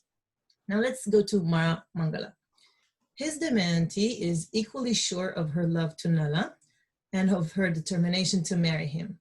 Nala too seems to be quite confident of her answer. And you can go to my first verse, it's 145, and see one of the last verses in Nala's message. In Sanskrit. There are a lot of dialogues in Manipravalam tend to be in Sanskrit.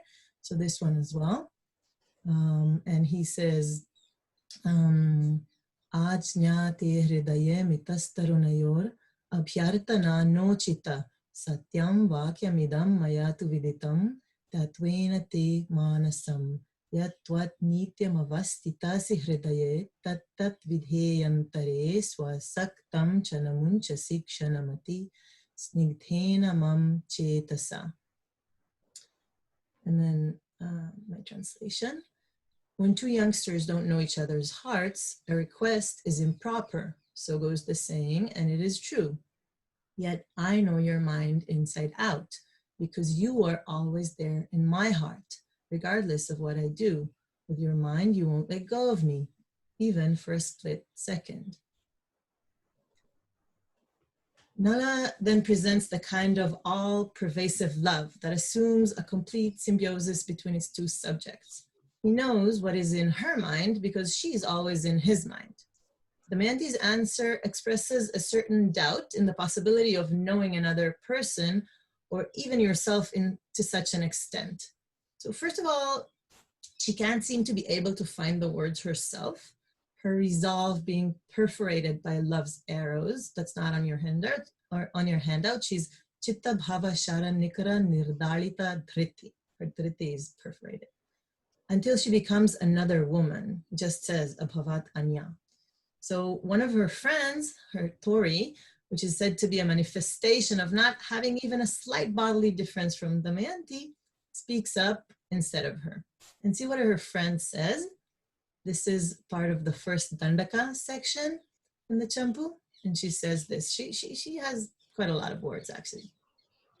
Oh, you of shape so rare on this earth, messenger of the Nishada king, ocean of merit, an ornament to the bird clan, bless you, so answers my friend. The highest truth is this, my pain is over, happiness came to my heart. O Indra of the bird race, you who are most skillful in speaking cleverly, best among connoisseurs, you make my ears fruitful. Since one person came here and told her about each merit of the king of Nishadas, she made up her mind that that boy is hers alone. She cannot bear her sorrow. Wicked love who knows no mercy is always showering her with his flower arrows, without finding anyone to privately inform of her growing dependence upon the king of Nishadas. With no support, this lotus-faced girl is utterly desperate. She moves like a mad elephant, her mental pain increasing more and more. Her body is now so lean, oh bird, with so much mental pain, my friend can't even say what is going on in her mind. Okay, Madanarti Chirta Nija Hridaya Stitam Kimapi Gaditum Siki Pataga Nala. Skillful one, please secretly give this statement told by my friend and uttered by my own throat to the Nishadha king. This Dandakam is followed by 5 Sanskrit verses, 4 of which comprise the actual message. And it's not very clear if Damayanti says it or if her friend says it, and there's no explanation of how her friend knows exactly what to say.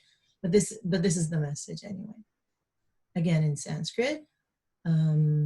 So the first is this shloka, Yathakitam chitvakshyami balaya mama vanchitam praudhanam eva narinam prati sandesha kaushalam.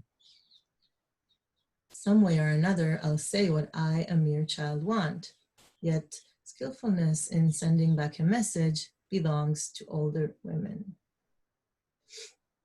Vacha mishrinnu valabheti vachani vayatyama padyate he rajan iti chit ihapi chapritak bhavo mahan apatit mat prana eti yuktame tadaduna kiroktivat bhasate Kashtam katarachetana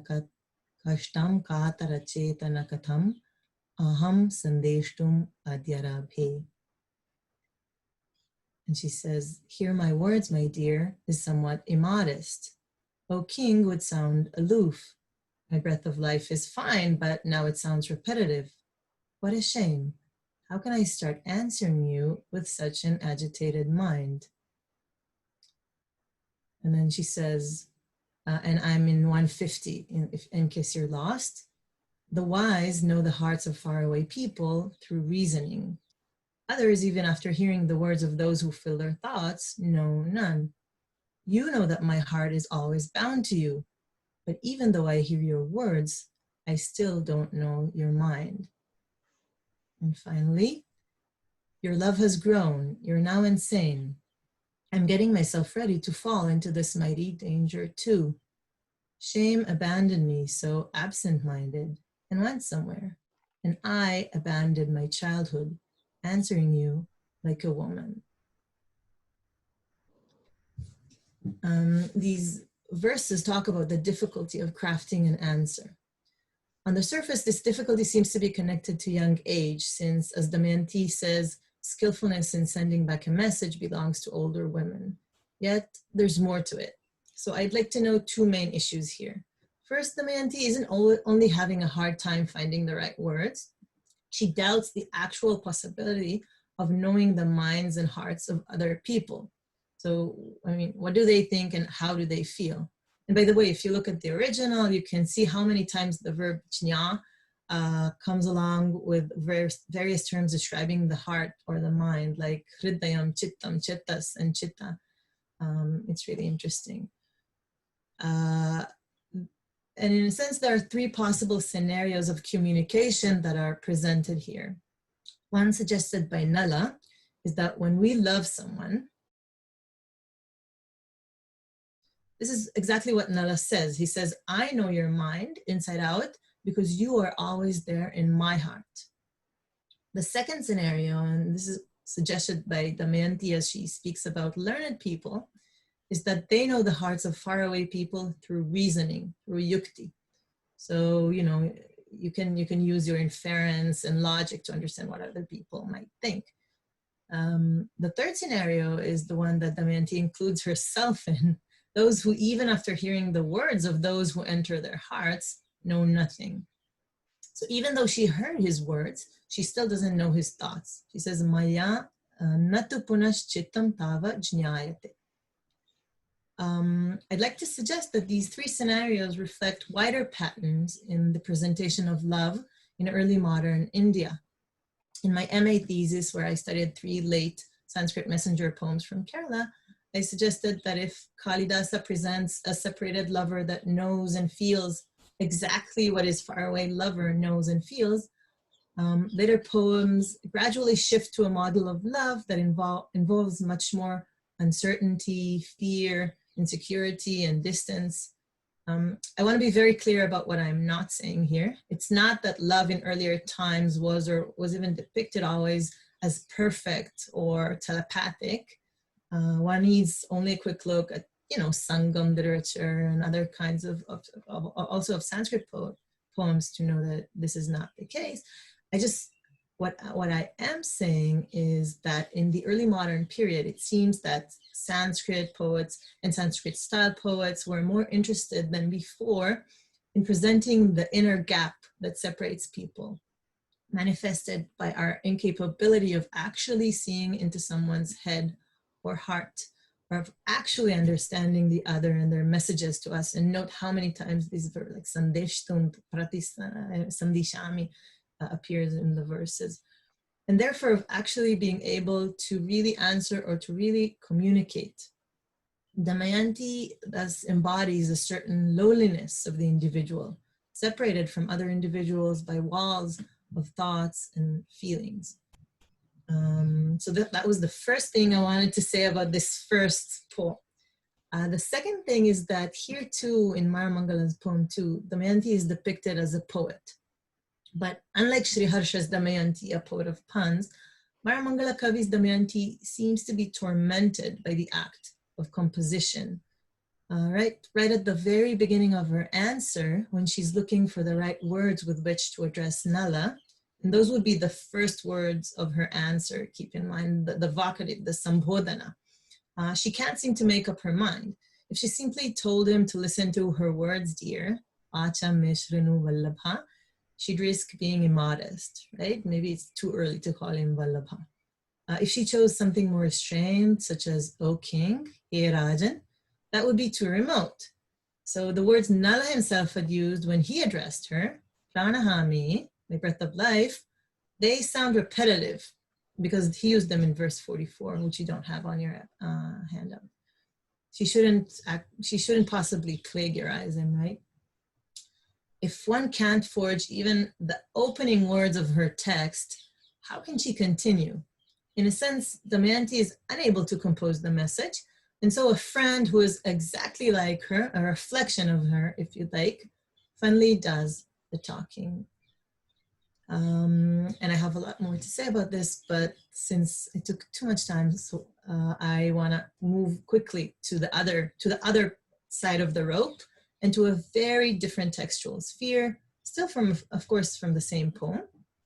This bit is taken from one of the high moments of the entire poem, when during her Swayamvaram, her groom selection ceremony, Damayanti must identify her true Nala out of the 5 exactly identical Nalas, 4 of which are actually gods in disguise. In Sri Harsha's text, this part is a literary climax where each verse could be read in 5 different ways. It's the Panchanaliyam, it's a very famous shlesha. So how can a later poet match this mastery of words? Maramangala doesn't even try. First, he tells in very simple language what happens. This is verse 102. And he says, the 4 gods, Indra and the rest, decided to test the princess's virtue. Plotting together, they all took the form of the Nishadha king and took their seats. And then he says, those 5 Nalas all together shattered the eyes of all the women around. It was as if love had taken his 5 arrows, prepared, assembled, and laid them on his bow. If you ask yourself what happens next, you'll have to wait for a while because Maramangala decides that this is the right time to move into an altogether different subject, the description of the various people who come to attend the wedding. And I told you this is like really a popular scene of people. So this is the right moment to go into that scene. This he does again in a Dandaka section, which starts with the following extremely long sentence. And he says, that's right. Had he tried to describe the entire detailed story of the various curious people who had all come dressed in the most extravagant outfits, thinking, and rightly so, that there is no other way to quench their eyes, so they should come and see for themselves the princess's wedding, honored by all those praiseworthy, desirous kings. Had he tried to describe all that, even Brahaspati wouldn't have been able to find the right words. And what a festival it was. People had nothing on their minds as they were roaming here and there, meeting with each other and asking for the latest news. And then without any other,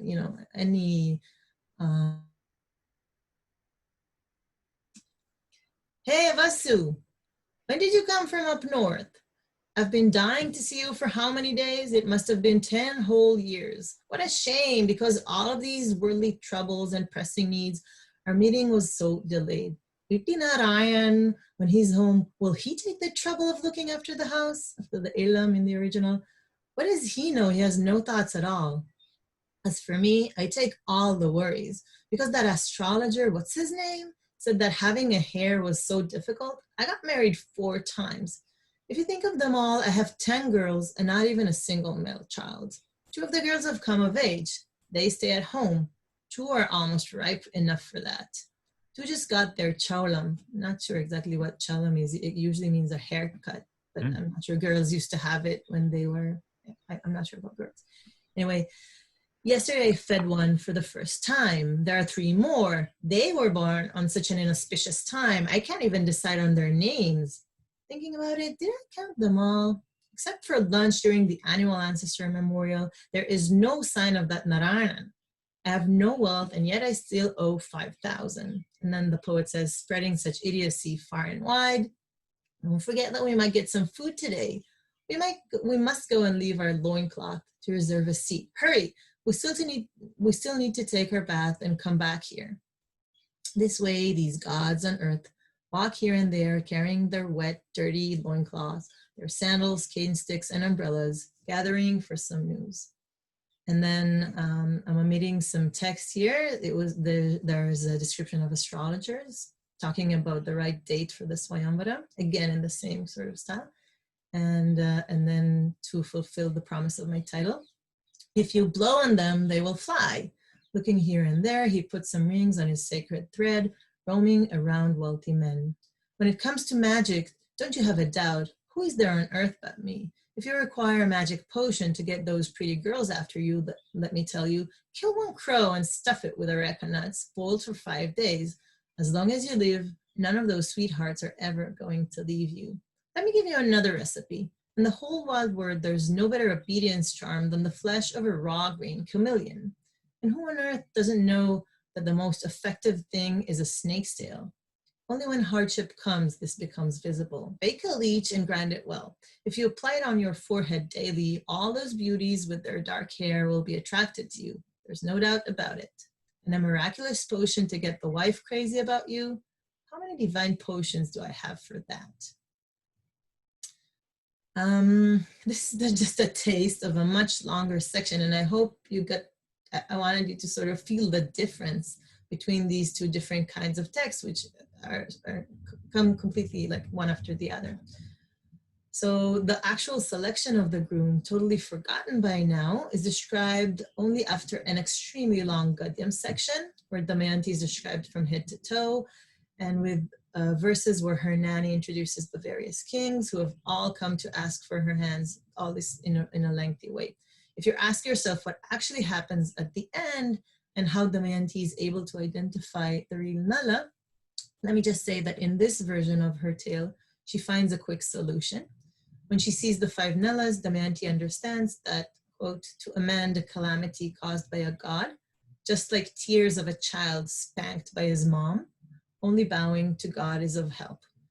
And so she asks the goddess for help, and there's a sign from the gods. And the whole thing, from seeing the 5 Nalas until placing the garland on the right one, takes only 5 verses.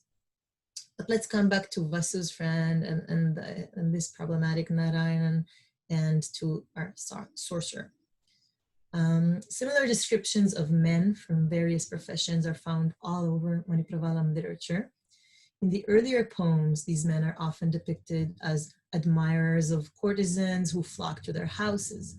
In later poems, when courtesanship ceases to be a dominant literary theme, swayamvarams are a good excuse for the insertion of such set scenes. So in Poonam's Ramayana Champu, again, in Sita Swayamvaram, we have the same kind of scene.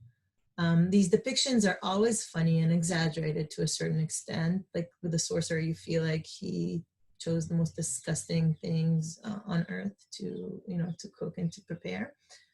And for anyone who's ever watched the Kuriyattam Vidushika, they're very resonant. This is exactly the same kind of a pointed humor, the same kind of intimacy that is mixed with a pinch of nastiness and plenty of love. And as I've shown elsewhere, these scenes actually also are found in the Kuriyattam Arthaprakaras, like in Mantrangam. And so, in a way, these comic interludes are stronger than genre definitions. And I imagine that they answer a certain demand placed by Kerala's contemporary audiences who enjoyed seeing or hearing about these parodic representations of Brahmins, astrologers, sorcerers, doctors, etc. I wanna wrap up now. When we try to define vernacular literature, we often search for differences that part it from the cosmopolitan. So we say that the vernacular is more sweet, it's more intimate, it's more local. The case of Manipravalam literature teaches us that the vernacular can do all that while still holding much of the expressive possibilities that the cosmopolitan Sanskrit in this case holds. This works on several levels. So first, because Manipravalam poets can simply cite or compose whole Sanskrit verses, as we have seen in the first case study. And second, because their writing is endlessly resonant as their audiences have read and memorized. At the same time, their literature, as the second case study shows, can be colloquial and spoken. It is this pull in both directions that I think makes Manipravalam into what it is and makes it so pleasurable. Yeah, and I'll be done here.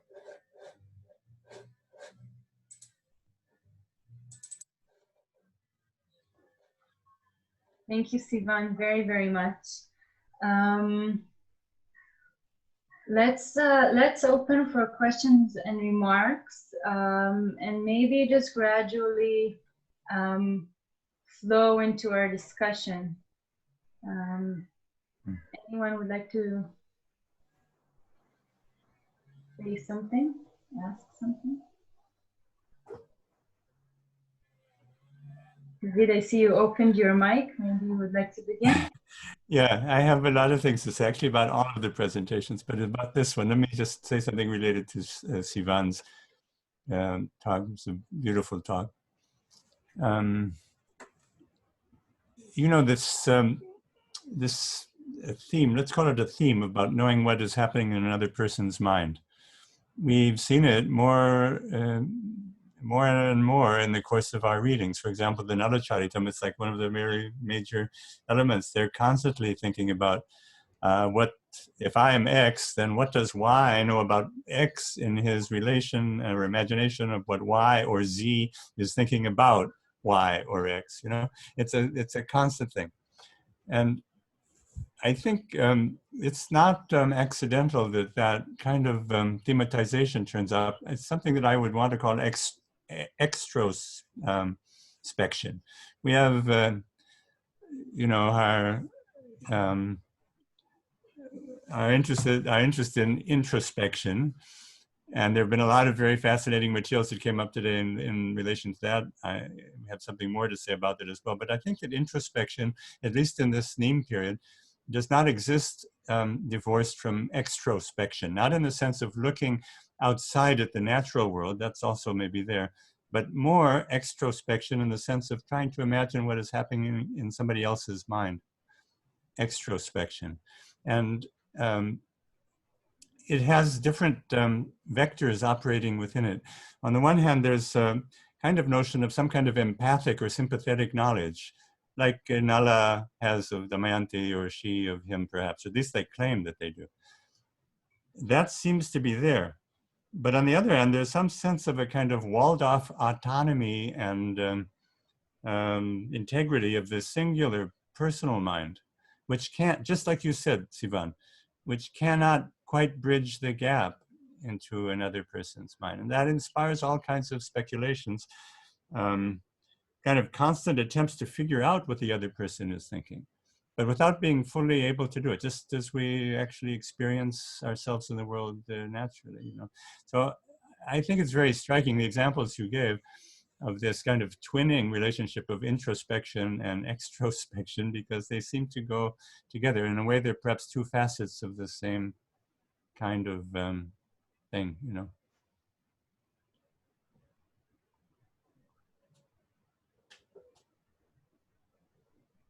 Thank you.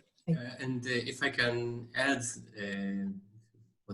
to follow up, the same problem has been raised in the Tankusha. I mean, the Prabhupakshin, you know, he asks, how are we to actually convey the pain of, the mental pain of Rama if we don't enact him?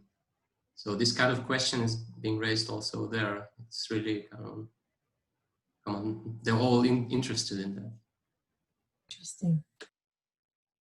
I would like to propose a thought, something that came up, Sivan, in your talk, and I think also in Danielle's talk about Kakawin, is the place of the body in this equation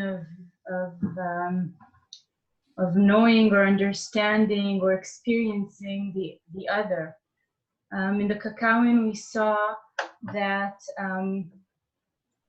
the self is embodied in the poem, but the poem is written or is the body of the subject of the poem, or the person it is written to. And in the case you've presented, Sivan, you were asking how Damayanti's friend or companion could understand what Damayanti is thinking and feeling, and she's her duplica, right? She looks like her. And again, there is this equation of body, words, and self, which kind of correspond or communicate. I don't understand it fully yet, but I'm throwing this maybe. Yeah, actually, in the one I don't think you had the original, but it said, I think the body there, when it said she had no bodily difference, it was something like udal. Udal was the word for the body. Udal, Oda.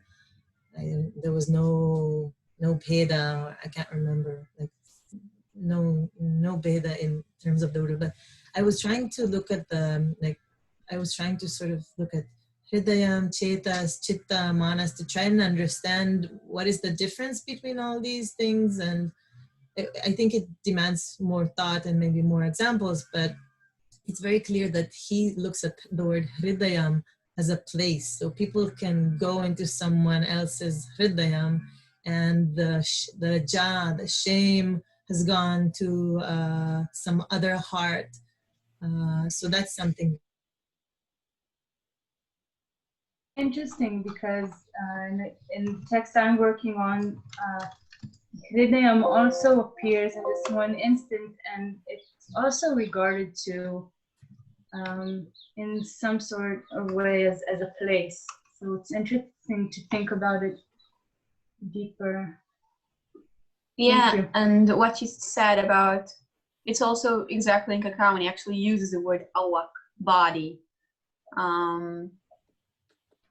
In the turn, his word, like embodied his words in Kakawin, he said awak vilapa, a body which is vilapa. Mm.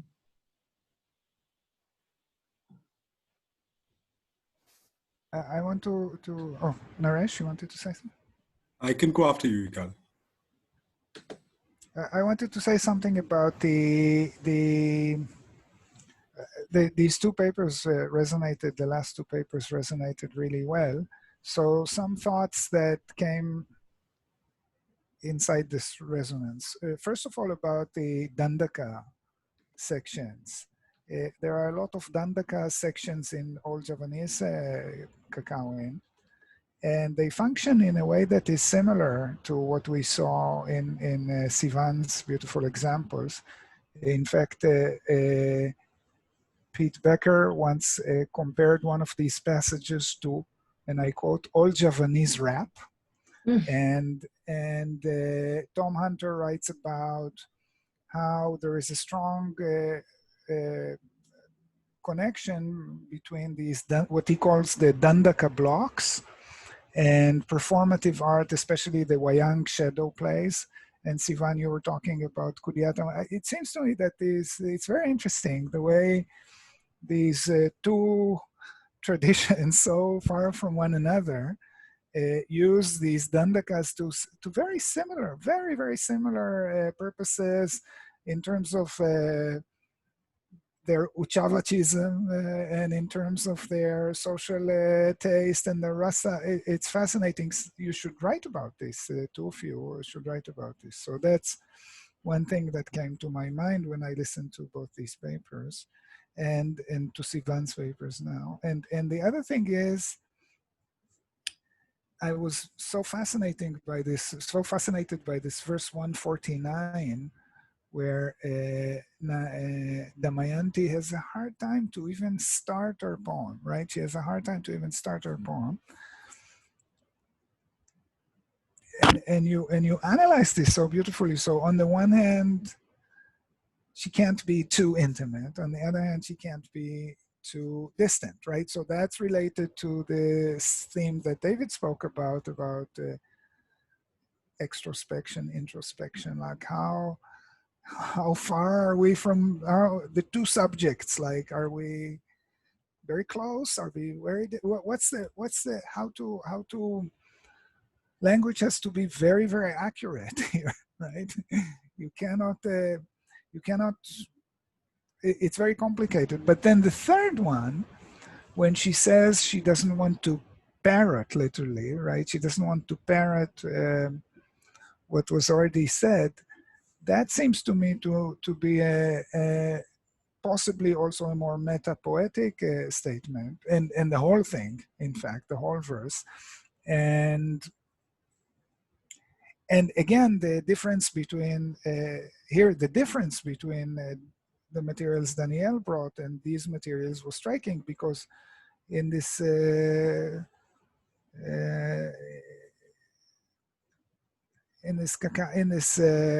All Javanese poem, the ease with which these characters like merged into, flowed into poetry is in such a strong contrast to this Mani Pravalam Damayanti, who thematizes that even I've never seen a verse like this in Indic poetry, that thematizes how the first word even is impossible. It seems to me that this is from a later period and a different situation, and you might want to think about what is it saying about writing Mani Pravalam, given all its precedents, and finding exactly that accurate tone that is not too intimate and not too distant and not parroting other poets. So it seems to me like a very accurate description of the challenge of poetry in what is now known as the Neem period. Right. Thank you.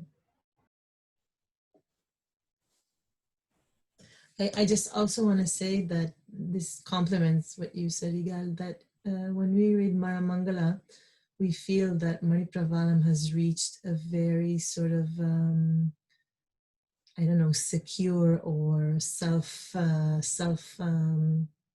how do you say, it's consolidated into a literature where the poet, you can see that he does it. So if his character doesn't know how to start, he knows it very well. He does the Sanskrit bits. You clearly see that this is the parts that he's written himself, and he has this like wide array of different expressive modes at his service, and it feels less of an experiment than maybe prior Mani Pravalam poems. So it is interesting to see how at a phase like that, when the literature is sort of I don't know, self-assured, a statement like this can be told.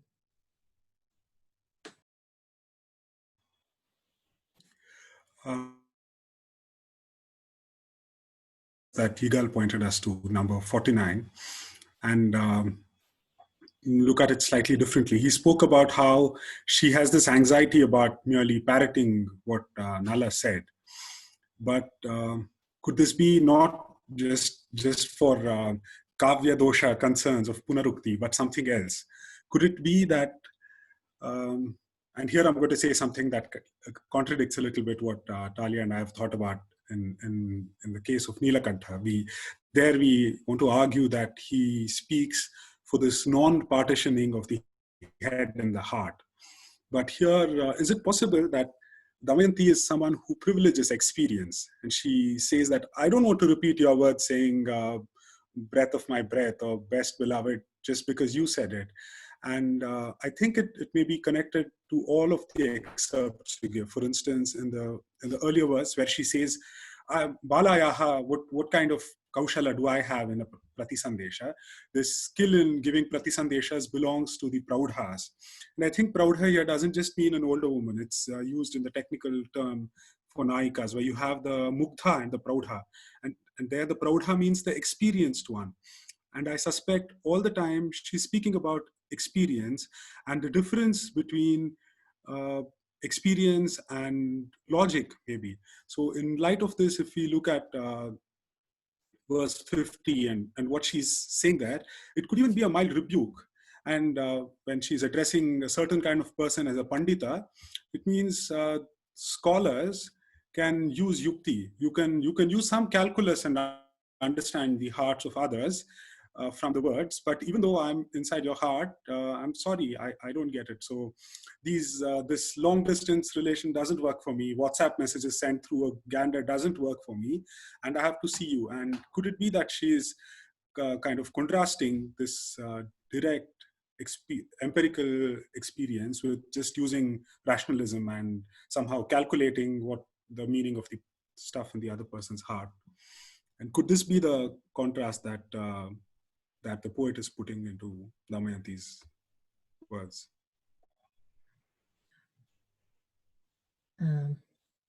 I think it's a really interesting proposal, because you do feel that he's like sort of, he's the Nala. He does the Nala thing. He goes like he sends the message like all like Nalas before him, very like knows what he says, and then she does something new, saying, you know what. And I wanted to, I was like tempted to translate, how can I start answering you? Like, how can I start texting you? Because, she is using text. How can I, but I decided it would be like maybe too much. But it is interesting, because I think, yeah, I'll take it to I'll just think more about it. Can I just join the conversation? I mean, looking at these bunch of verses in Sivan's talk, which Sivan I found really amazing, and then to maybe connect it to, I guess all of the talks actually that we've heard. I'll have a question to Dima about how this connects to him. But I mean, there is also a way in which what we're looking. I mean, we have, and as you've given it to us, you've given us the process of of how Damayanti is making herself into a woman, right? So I mean, there's this emphasis on the making of, on the process of making herself into a woman, into a writer, and there's something about this process which can, I mean, in the perspective of this workshop today, I mean, once you think of the making of writers, or the making of selves as a process, then it becomes this incongruent, dissonant space in which many things can happen and go back and forth. And then what, Sivan, when you show us what these Dandaka things do, you can think of this one linear process that goes inside Damayanti's head, but then it becomes this multi-angled 3D process. But it seemed, I mean, there kept coming up this notion of change. This was very strong in Hemdat's talk, and I was, how the becoming of Shiva and his constant change is part of this thing. So I was just wanting to throw this into our discussion, how this like making of a self is really essential to it.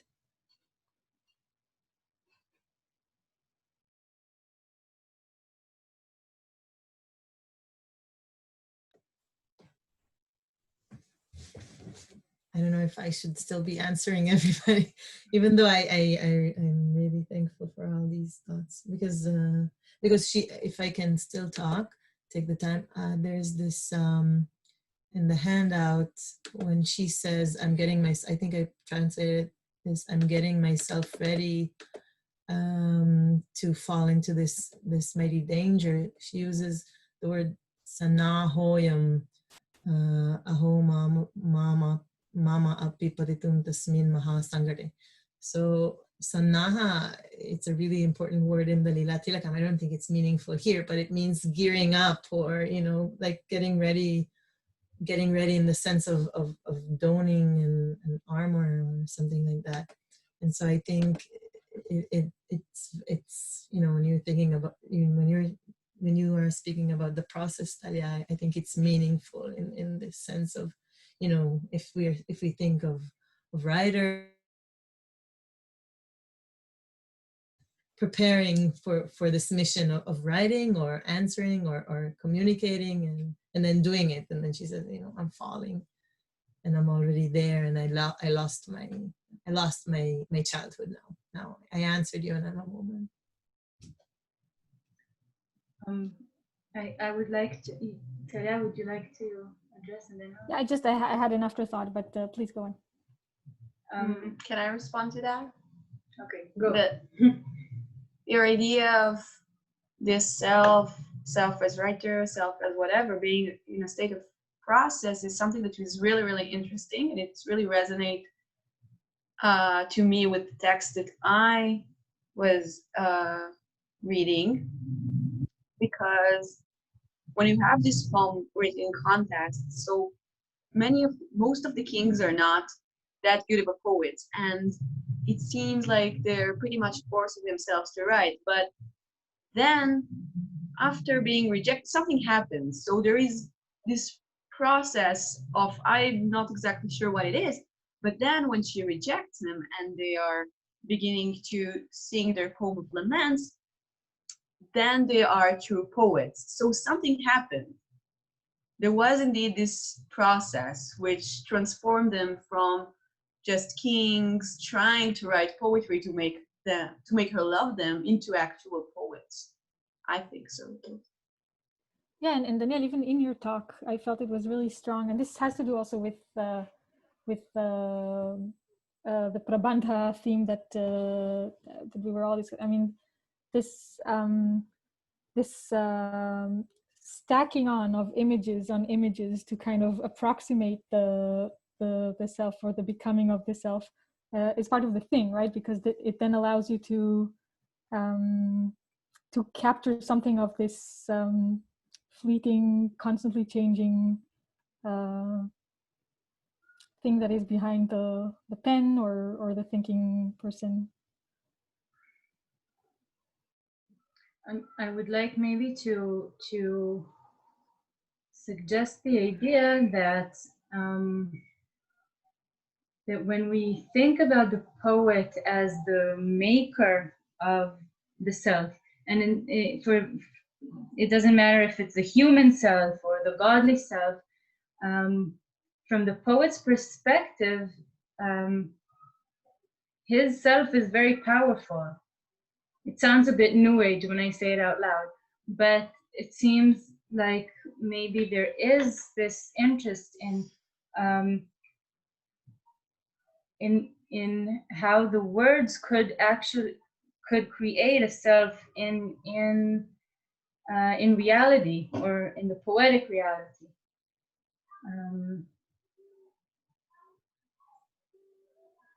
Yeah.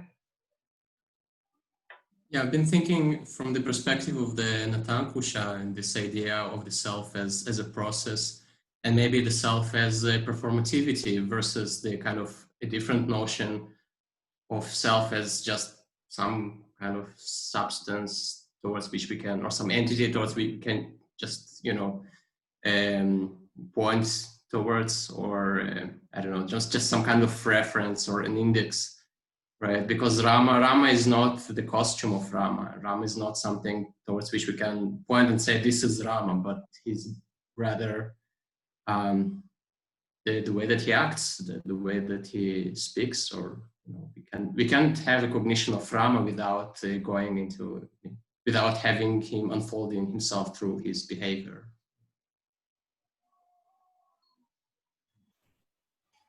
If I may ask you, Dima, do you find it somewhat interesting that for the Siddhantin in the Natankusha, if we can be sure that it is the Siddhantin that we're talking about, there isn't a problem about this kind of philosophical effacement of the actor, but he's more concerned about the realness of one role and the other role. And he's concerned with this effacement of Hanuman when, say, there is a momentary presentation of Rama. And there isn't a problem about, so for him, it's no issue that the actor somehow is obscured with the combination of the costume and the acting, the Angika and the Aharya Abhinaya. But the problem is he's not concerned with where does the actor go when he's playing Hanuman, as much as where does Hanuman go when Hanuman is starting to do Rama. Do you see something significant about why the second question about where does Hanuman go is more a question for the Siddhantin, rather than where does the actor go. Where does the actor go is not a problem, it appears. Yeah, you're right, Raj. It looks like for him there must be some kind of dharma for having some dharmas. I mean, you can't really distinguish between them, right? So if you have qualities of Rama without the substrate of Rama, it doesn't make sense. Then Rama just goes away, who knows where, or for that matter, Hanuman. But the kind of the Kuriyatam or the Purvapakshan's perspective is actually, it doesn't really matter. I mean, identities are kind of fluid and, they're imaginary. We can assume the properties of some other human beings or some other beings in general. It maybe invites us to think again about the extrospection, and to suggest that maybe there is the of the outsider's perspective on the self creates the self. I'm not sure I was clear about what I was trying to say, but we were talking about trying to figure out what someone else is thinking. We were talking about someone from the outside who creates or is in the process of creating some kind of self of his own or of another being. So what is the relation of how we are perceived by, or who we are perceived by? Or in other words, simply put, what is the place of the spectators in understanding who is on stage, or creating who is on stage, or in the text, or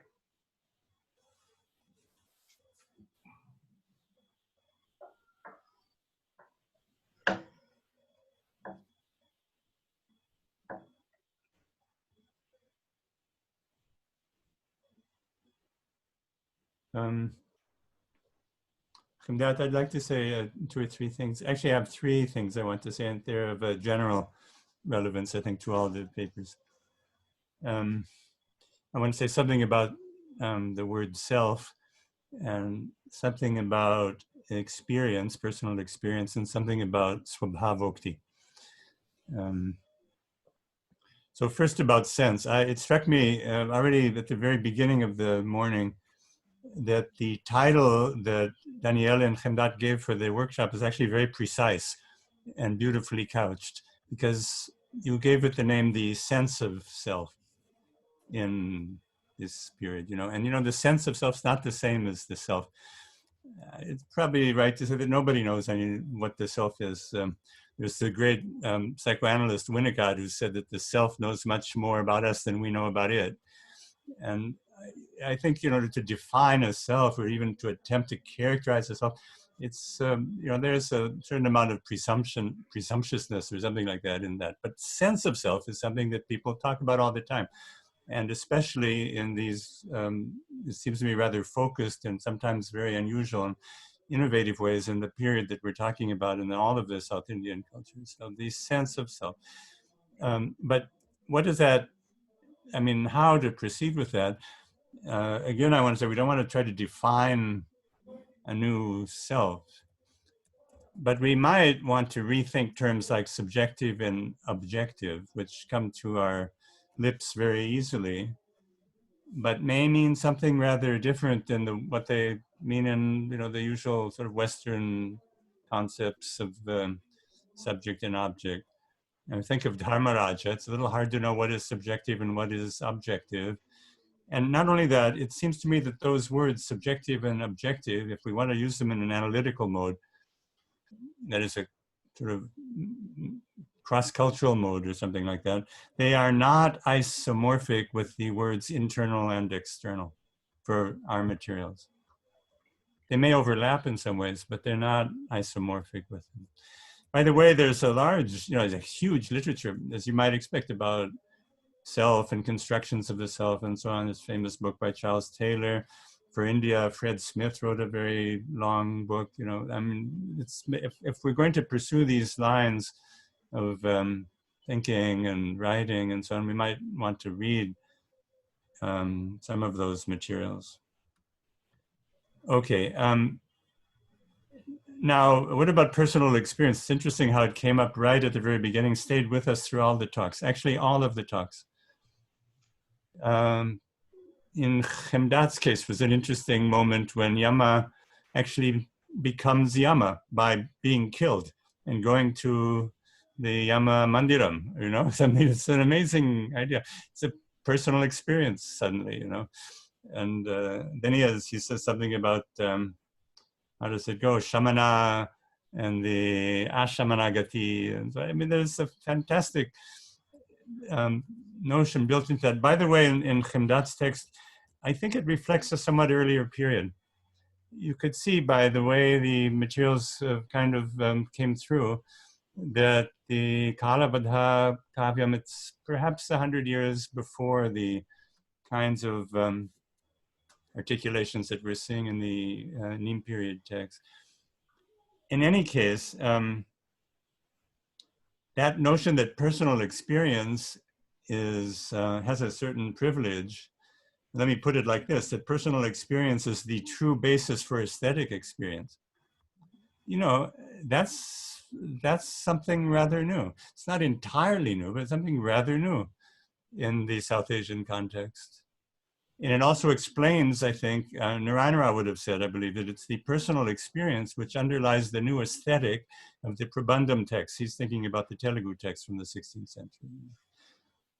He's probably right about that. This is a different source of authorial existence or authority or something like that.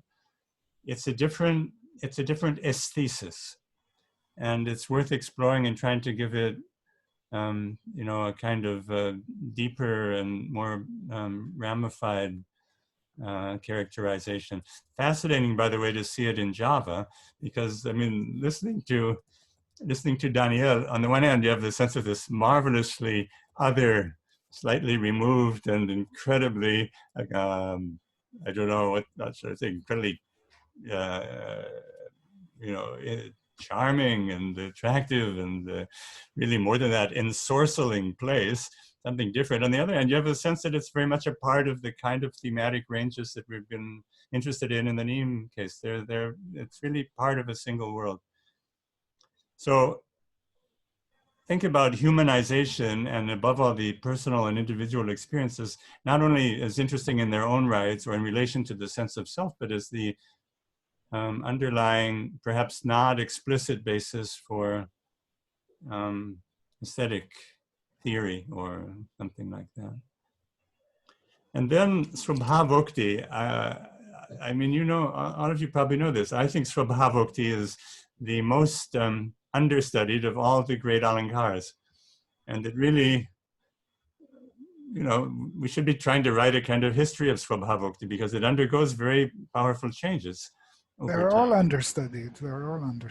Yeah, they're all understudied, I agree. But, well, maybe it's because I have a particular liking for Swabhavokti, but also because I think there's a very remarkable distinctive quality about these Swabhavoktis of these later texts, of this period. So that includes all kinds of things. For example, it includes the sociological perspectives that Sivan showed us so beautifully, and they're all over the Manipravalam, Malayalam texts. Suddenly the way of distinguishing these different groups in society in the marketplace. The marketplace, for example, that we read about with the Samarotsavam text, the Haryaksha Masa Samarotsavam text. But also Swabhavokti, it seems to me in this period, and I thought, Daniel, that you were saying something like this, it also seems to include an element of self-inspection or self-observation. That's a kind of Swabhavokti for us, that is for the Neem people. Not sure that was true before. I mean, one can think of the Swabhavokti, the classical Swabhavokti examples you know, there are lots of them. There are these shepherds who are making fires at night in the winter. I mean, there's all kinds of things, naturalistic observation. But that notion that to look for the swabhava of the speaker or the poet, and to try to somehow articulate this in a communicative way, that may be something new, or partly new. Aside from all of that, oh, sorry, there's one last thing that I wanted to say. There's another theme that was latent in all the talks. I don't know if this is because of my own personal obsessions or tastes, or whether this is just something which is naturally and organically emerging from the materials that we're looking at. But there's a theme of disjunction, cognitive disjunction, dissonance, the multi-track mind that Dima was showing us, the multiple self-representations that Talia and Naresh were showing. I mean, there's an element here of persistent disjunction, vivaditva or vivada. It's also there in the aesthetic world if we wanted to look for it there, you know. So I think that that seems to be part of the whole picture that's beginning to emerge of changing sense of self.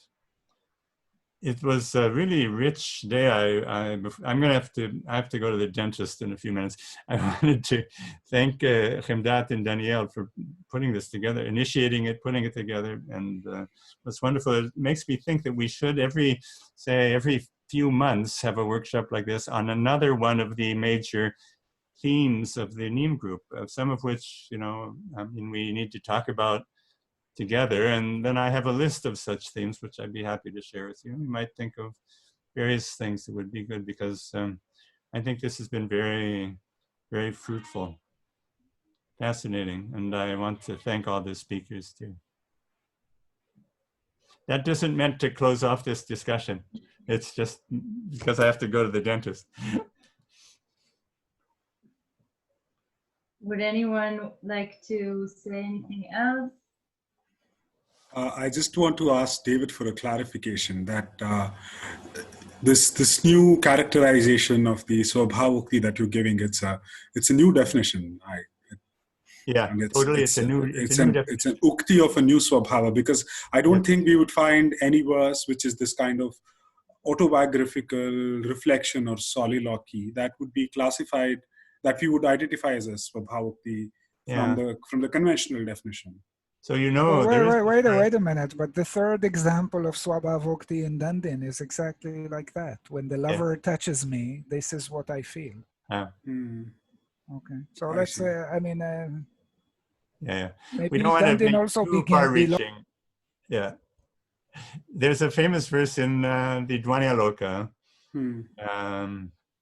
I wrote a paper about it where he talks about his autobiographical experiences of, you know, studying things and learning things intellectually, and the way of the poets, and neither of these are satisfying. And that's not classified by the poeticians as Swabhavukti, but it's aligned with Swabhavukti, also in Abhinavagupta's commentary there. It's an interesting thing. So I think that, Dandin's verses there. We have to remember that Dandin bookends these two. Swabhavukti, his initial very first Alankara, and the Bhavika, imaginative thing at the end. And that's no accident. There's a kind of intimate relation between these two.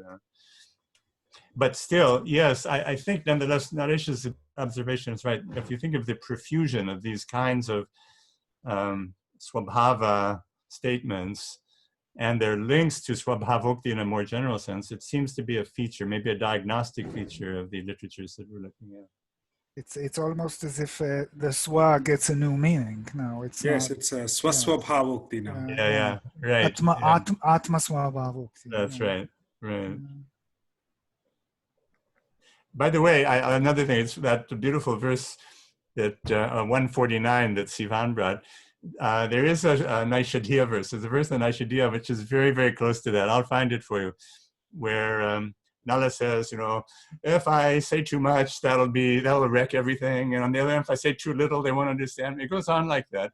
It's not so much about how to begin to write a poem, but it is about how to begin to speak. And he goes through all the possible examples. I would not be surprised if Maramangala Kavi had this in his mind, There's also the verse in Naishadiya where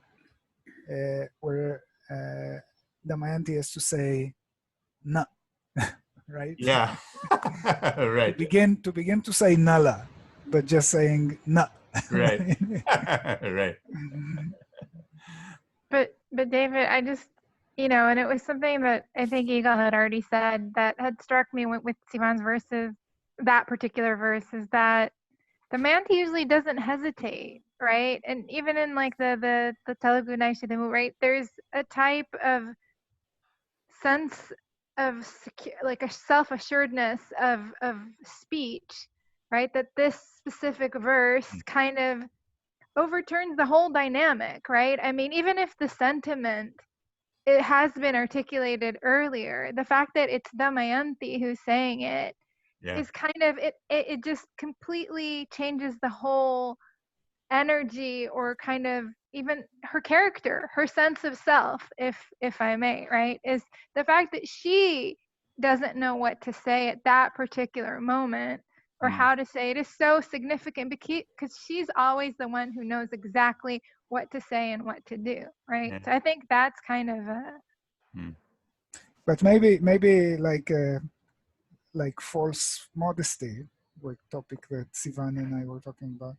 Yeah. This is false hesitation in the sense, when read metapoetically, this verse is about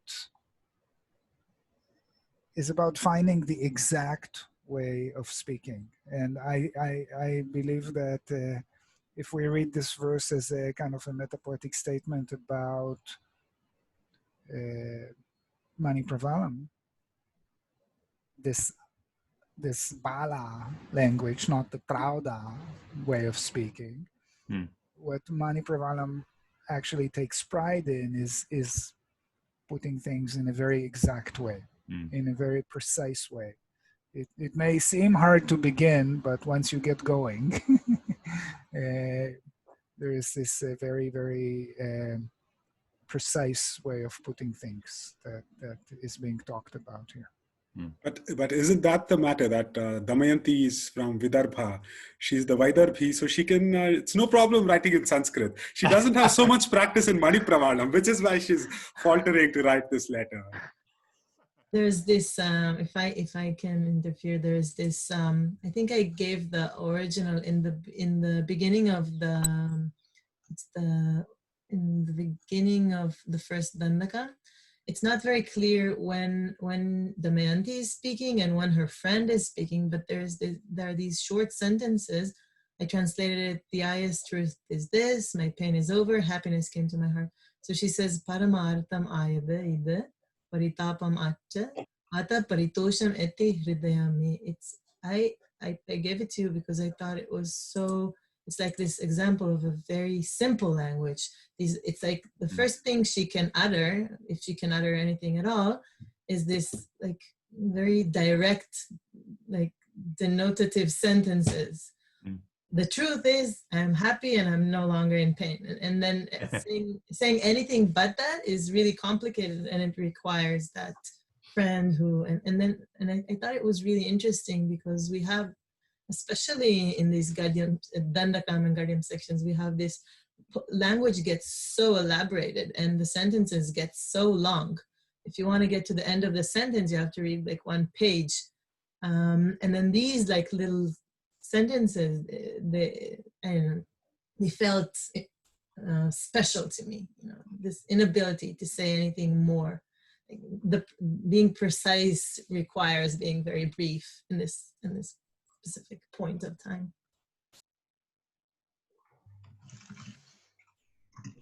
Just to react to your conversation now, there's a way in which if this sense of self is something that preoccupies you, which I think is something that preoccupies all of us, then when you are meta, you're also very sva. Like when Damayanti says how to begin, you know, this is me in every text that I write. So, and this is also being very meta, but it's also very svabha. Or svabhava, yeah. Yeah, may I add something to this conversation? And also to reattach to what David said about the new aesthetic experience connected to the experience of the self. And it struck me, for instance, in Daniel's text, the first verse, I was contrasting it to what Anandavardhana says about writing poetry, because for Anandavardhana, he talks about how Valmiki sees the pain of somebody else, and then this shoka becomes shloka. And shloka, of course, is in Sanskrit. And so I was struck that here, it's like the poet feels his own pain, and it becomes a poem in Bhasha. So I was wondering if there's something about the intimacy of the language, if this could not have been like a Sanskrit poem when you feel your own like rasa, and then you have to express it. And maybe it goes back also to the Damayanti verse, that it's something about your own experience, which you express in your own language, and there's a new flavor to it.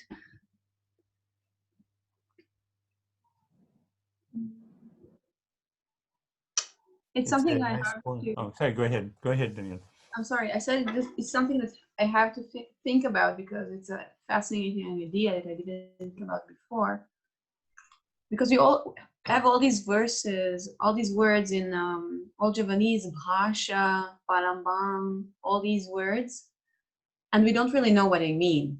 We're not sure if it means he wrote a poem in bhasha, or like Tom Hunter seemed to suggest that bhasha was a form of poetry, couplets, but we don't know a lot because we don't have any commentaries.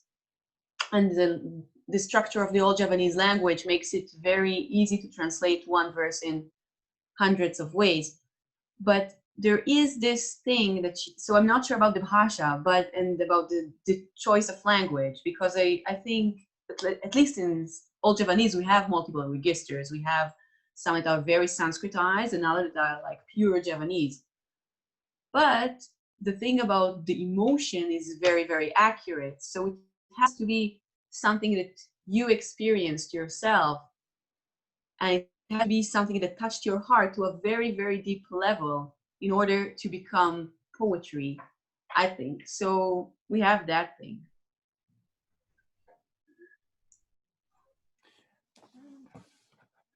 I think Lisa's point is a good point, and sometimes might explain the choice of which language one is going to write in. But I don't think it's going to be limited to the vernacular, that is to say the personal experience, let's say, of sorrow or grief or pain or something like that. I mean, Sanskrit poets are quite capable of explaining that or of saying that in many ways in Sanskrit, and in the Sanskrit production of this period. Well, I mean, you know, we saw it today for that matter. But nonetheless, there is something to be said about the intimacy of the mother tongue in some domains. For example, in loving, especially physical loving. If I may quote Narayana Rao again, he used to say that he lived for decades in America. He said he didn't think that English speakers could actually even manage to fall in love because there are no words for it compared to Telugu. And the intimacy of the Telugu loving and lovemaking, that's very apparent in the entire Prabandham literature, and distinct in a way from Sanskrit descriptions. So I mean, it's a good point. We have to perhaps try to refine the context in which it might be active.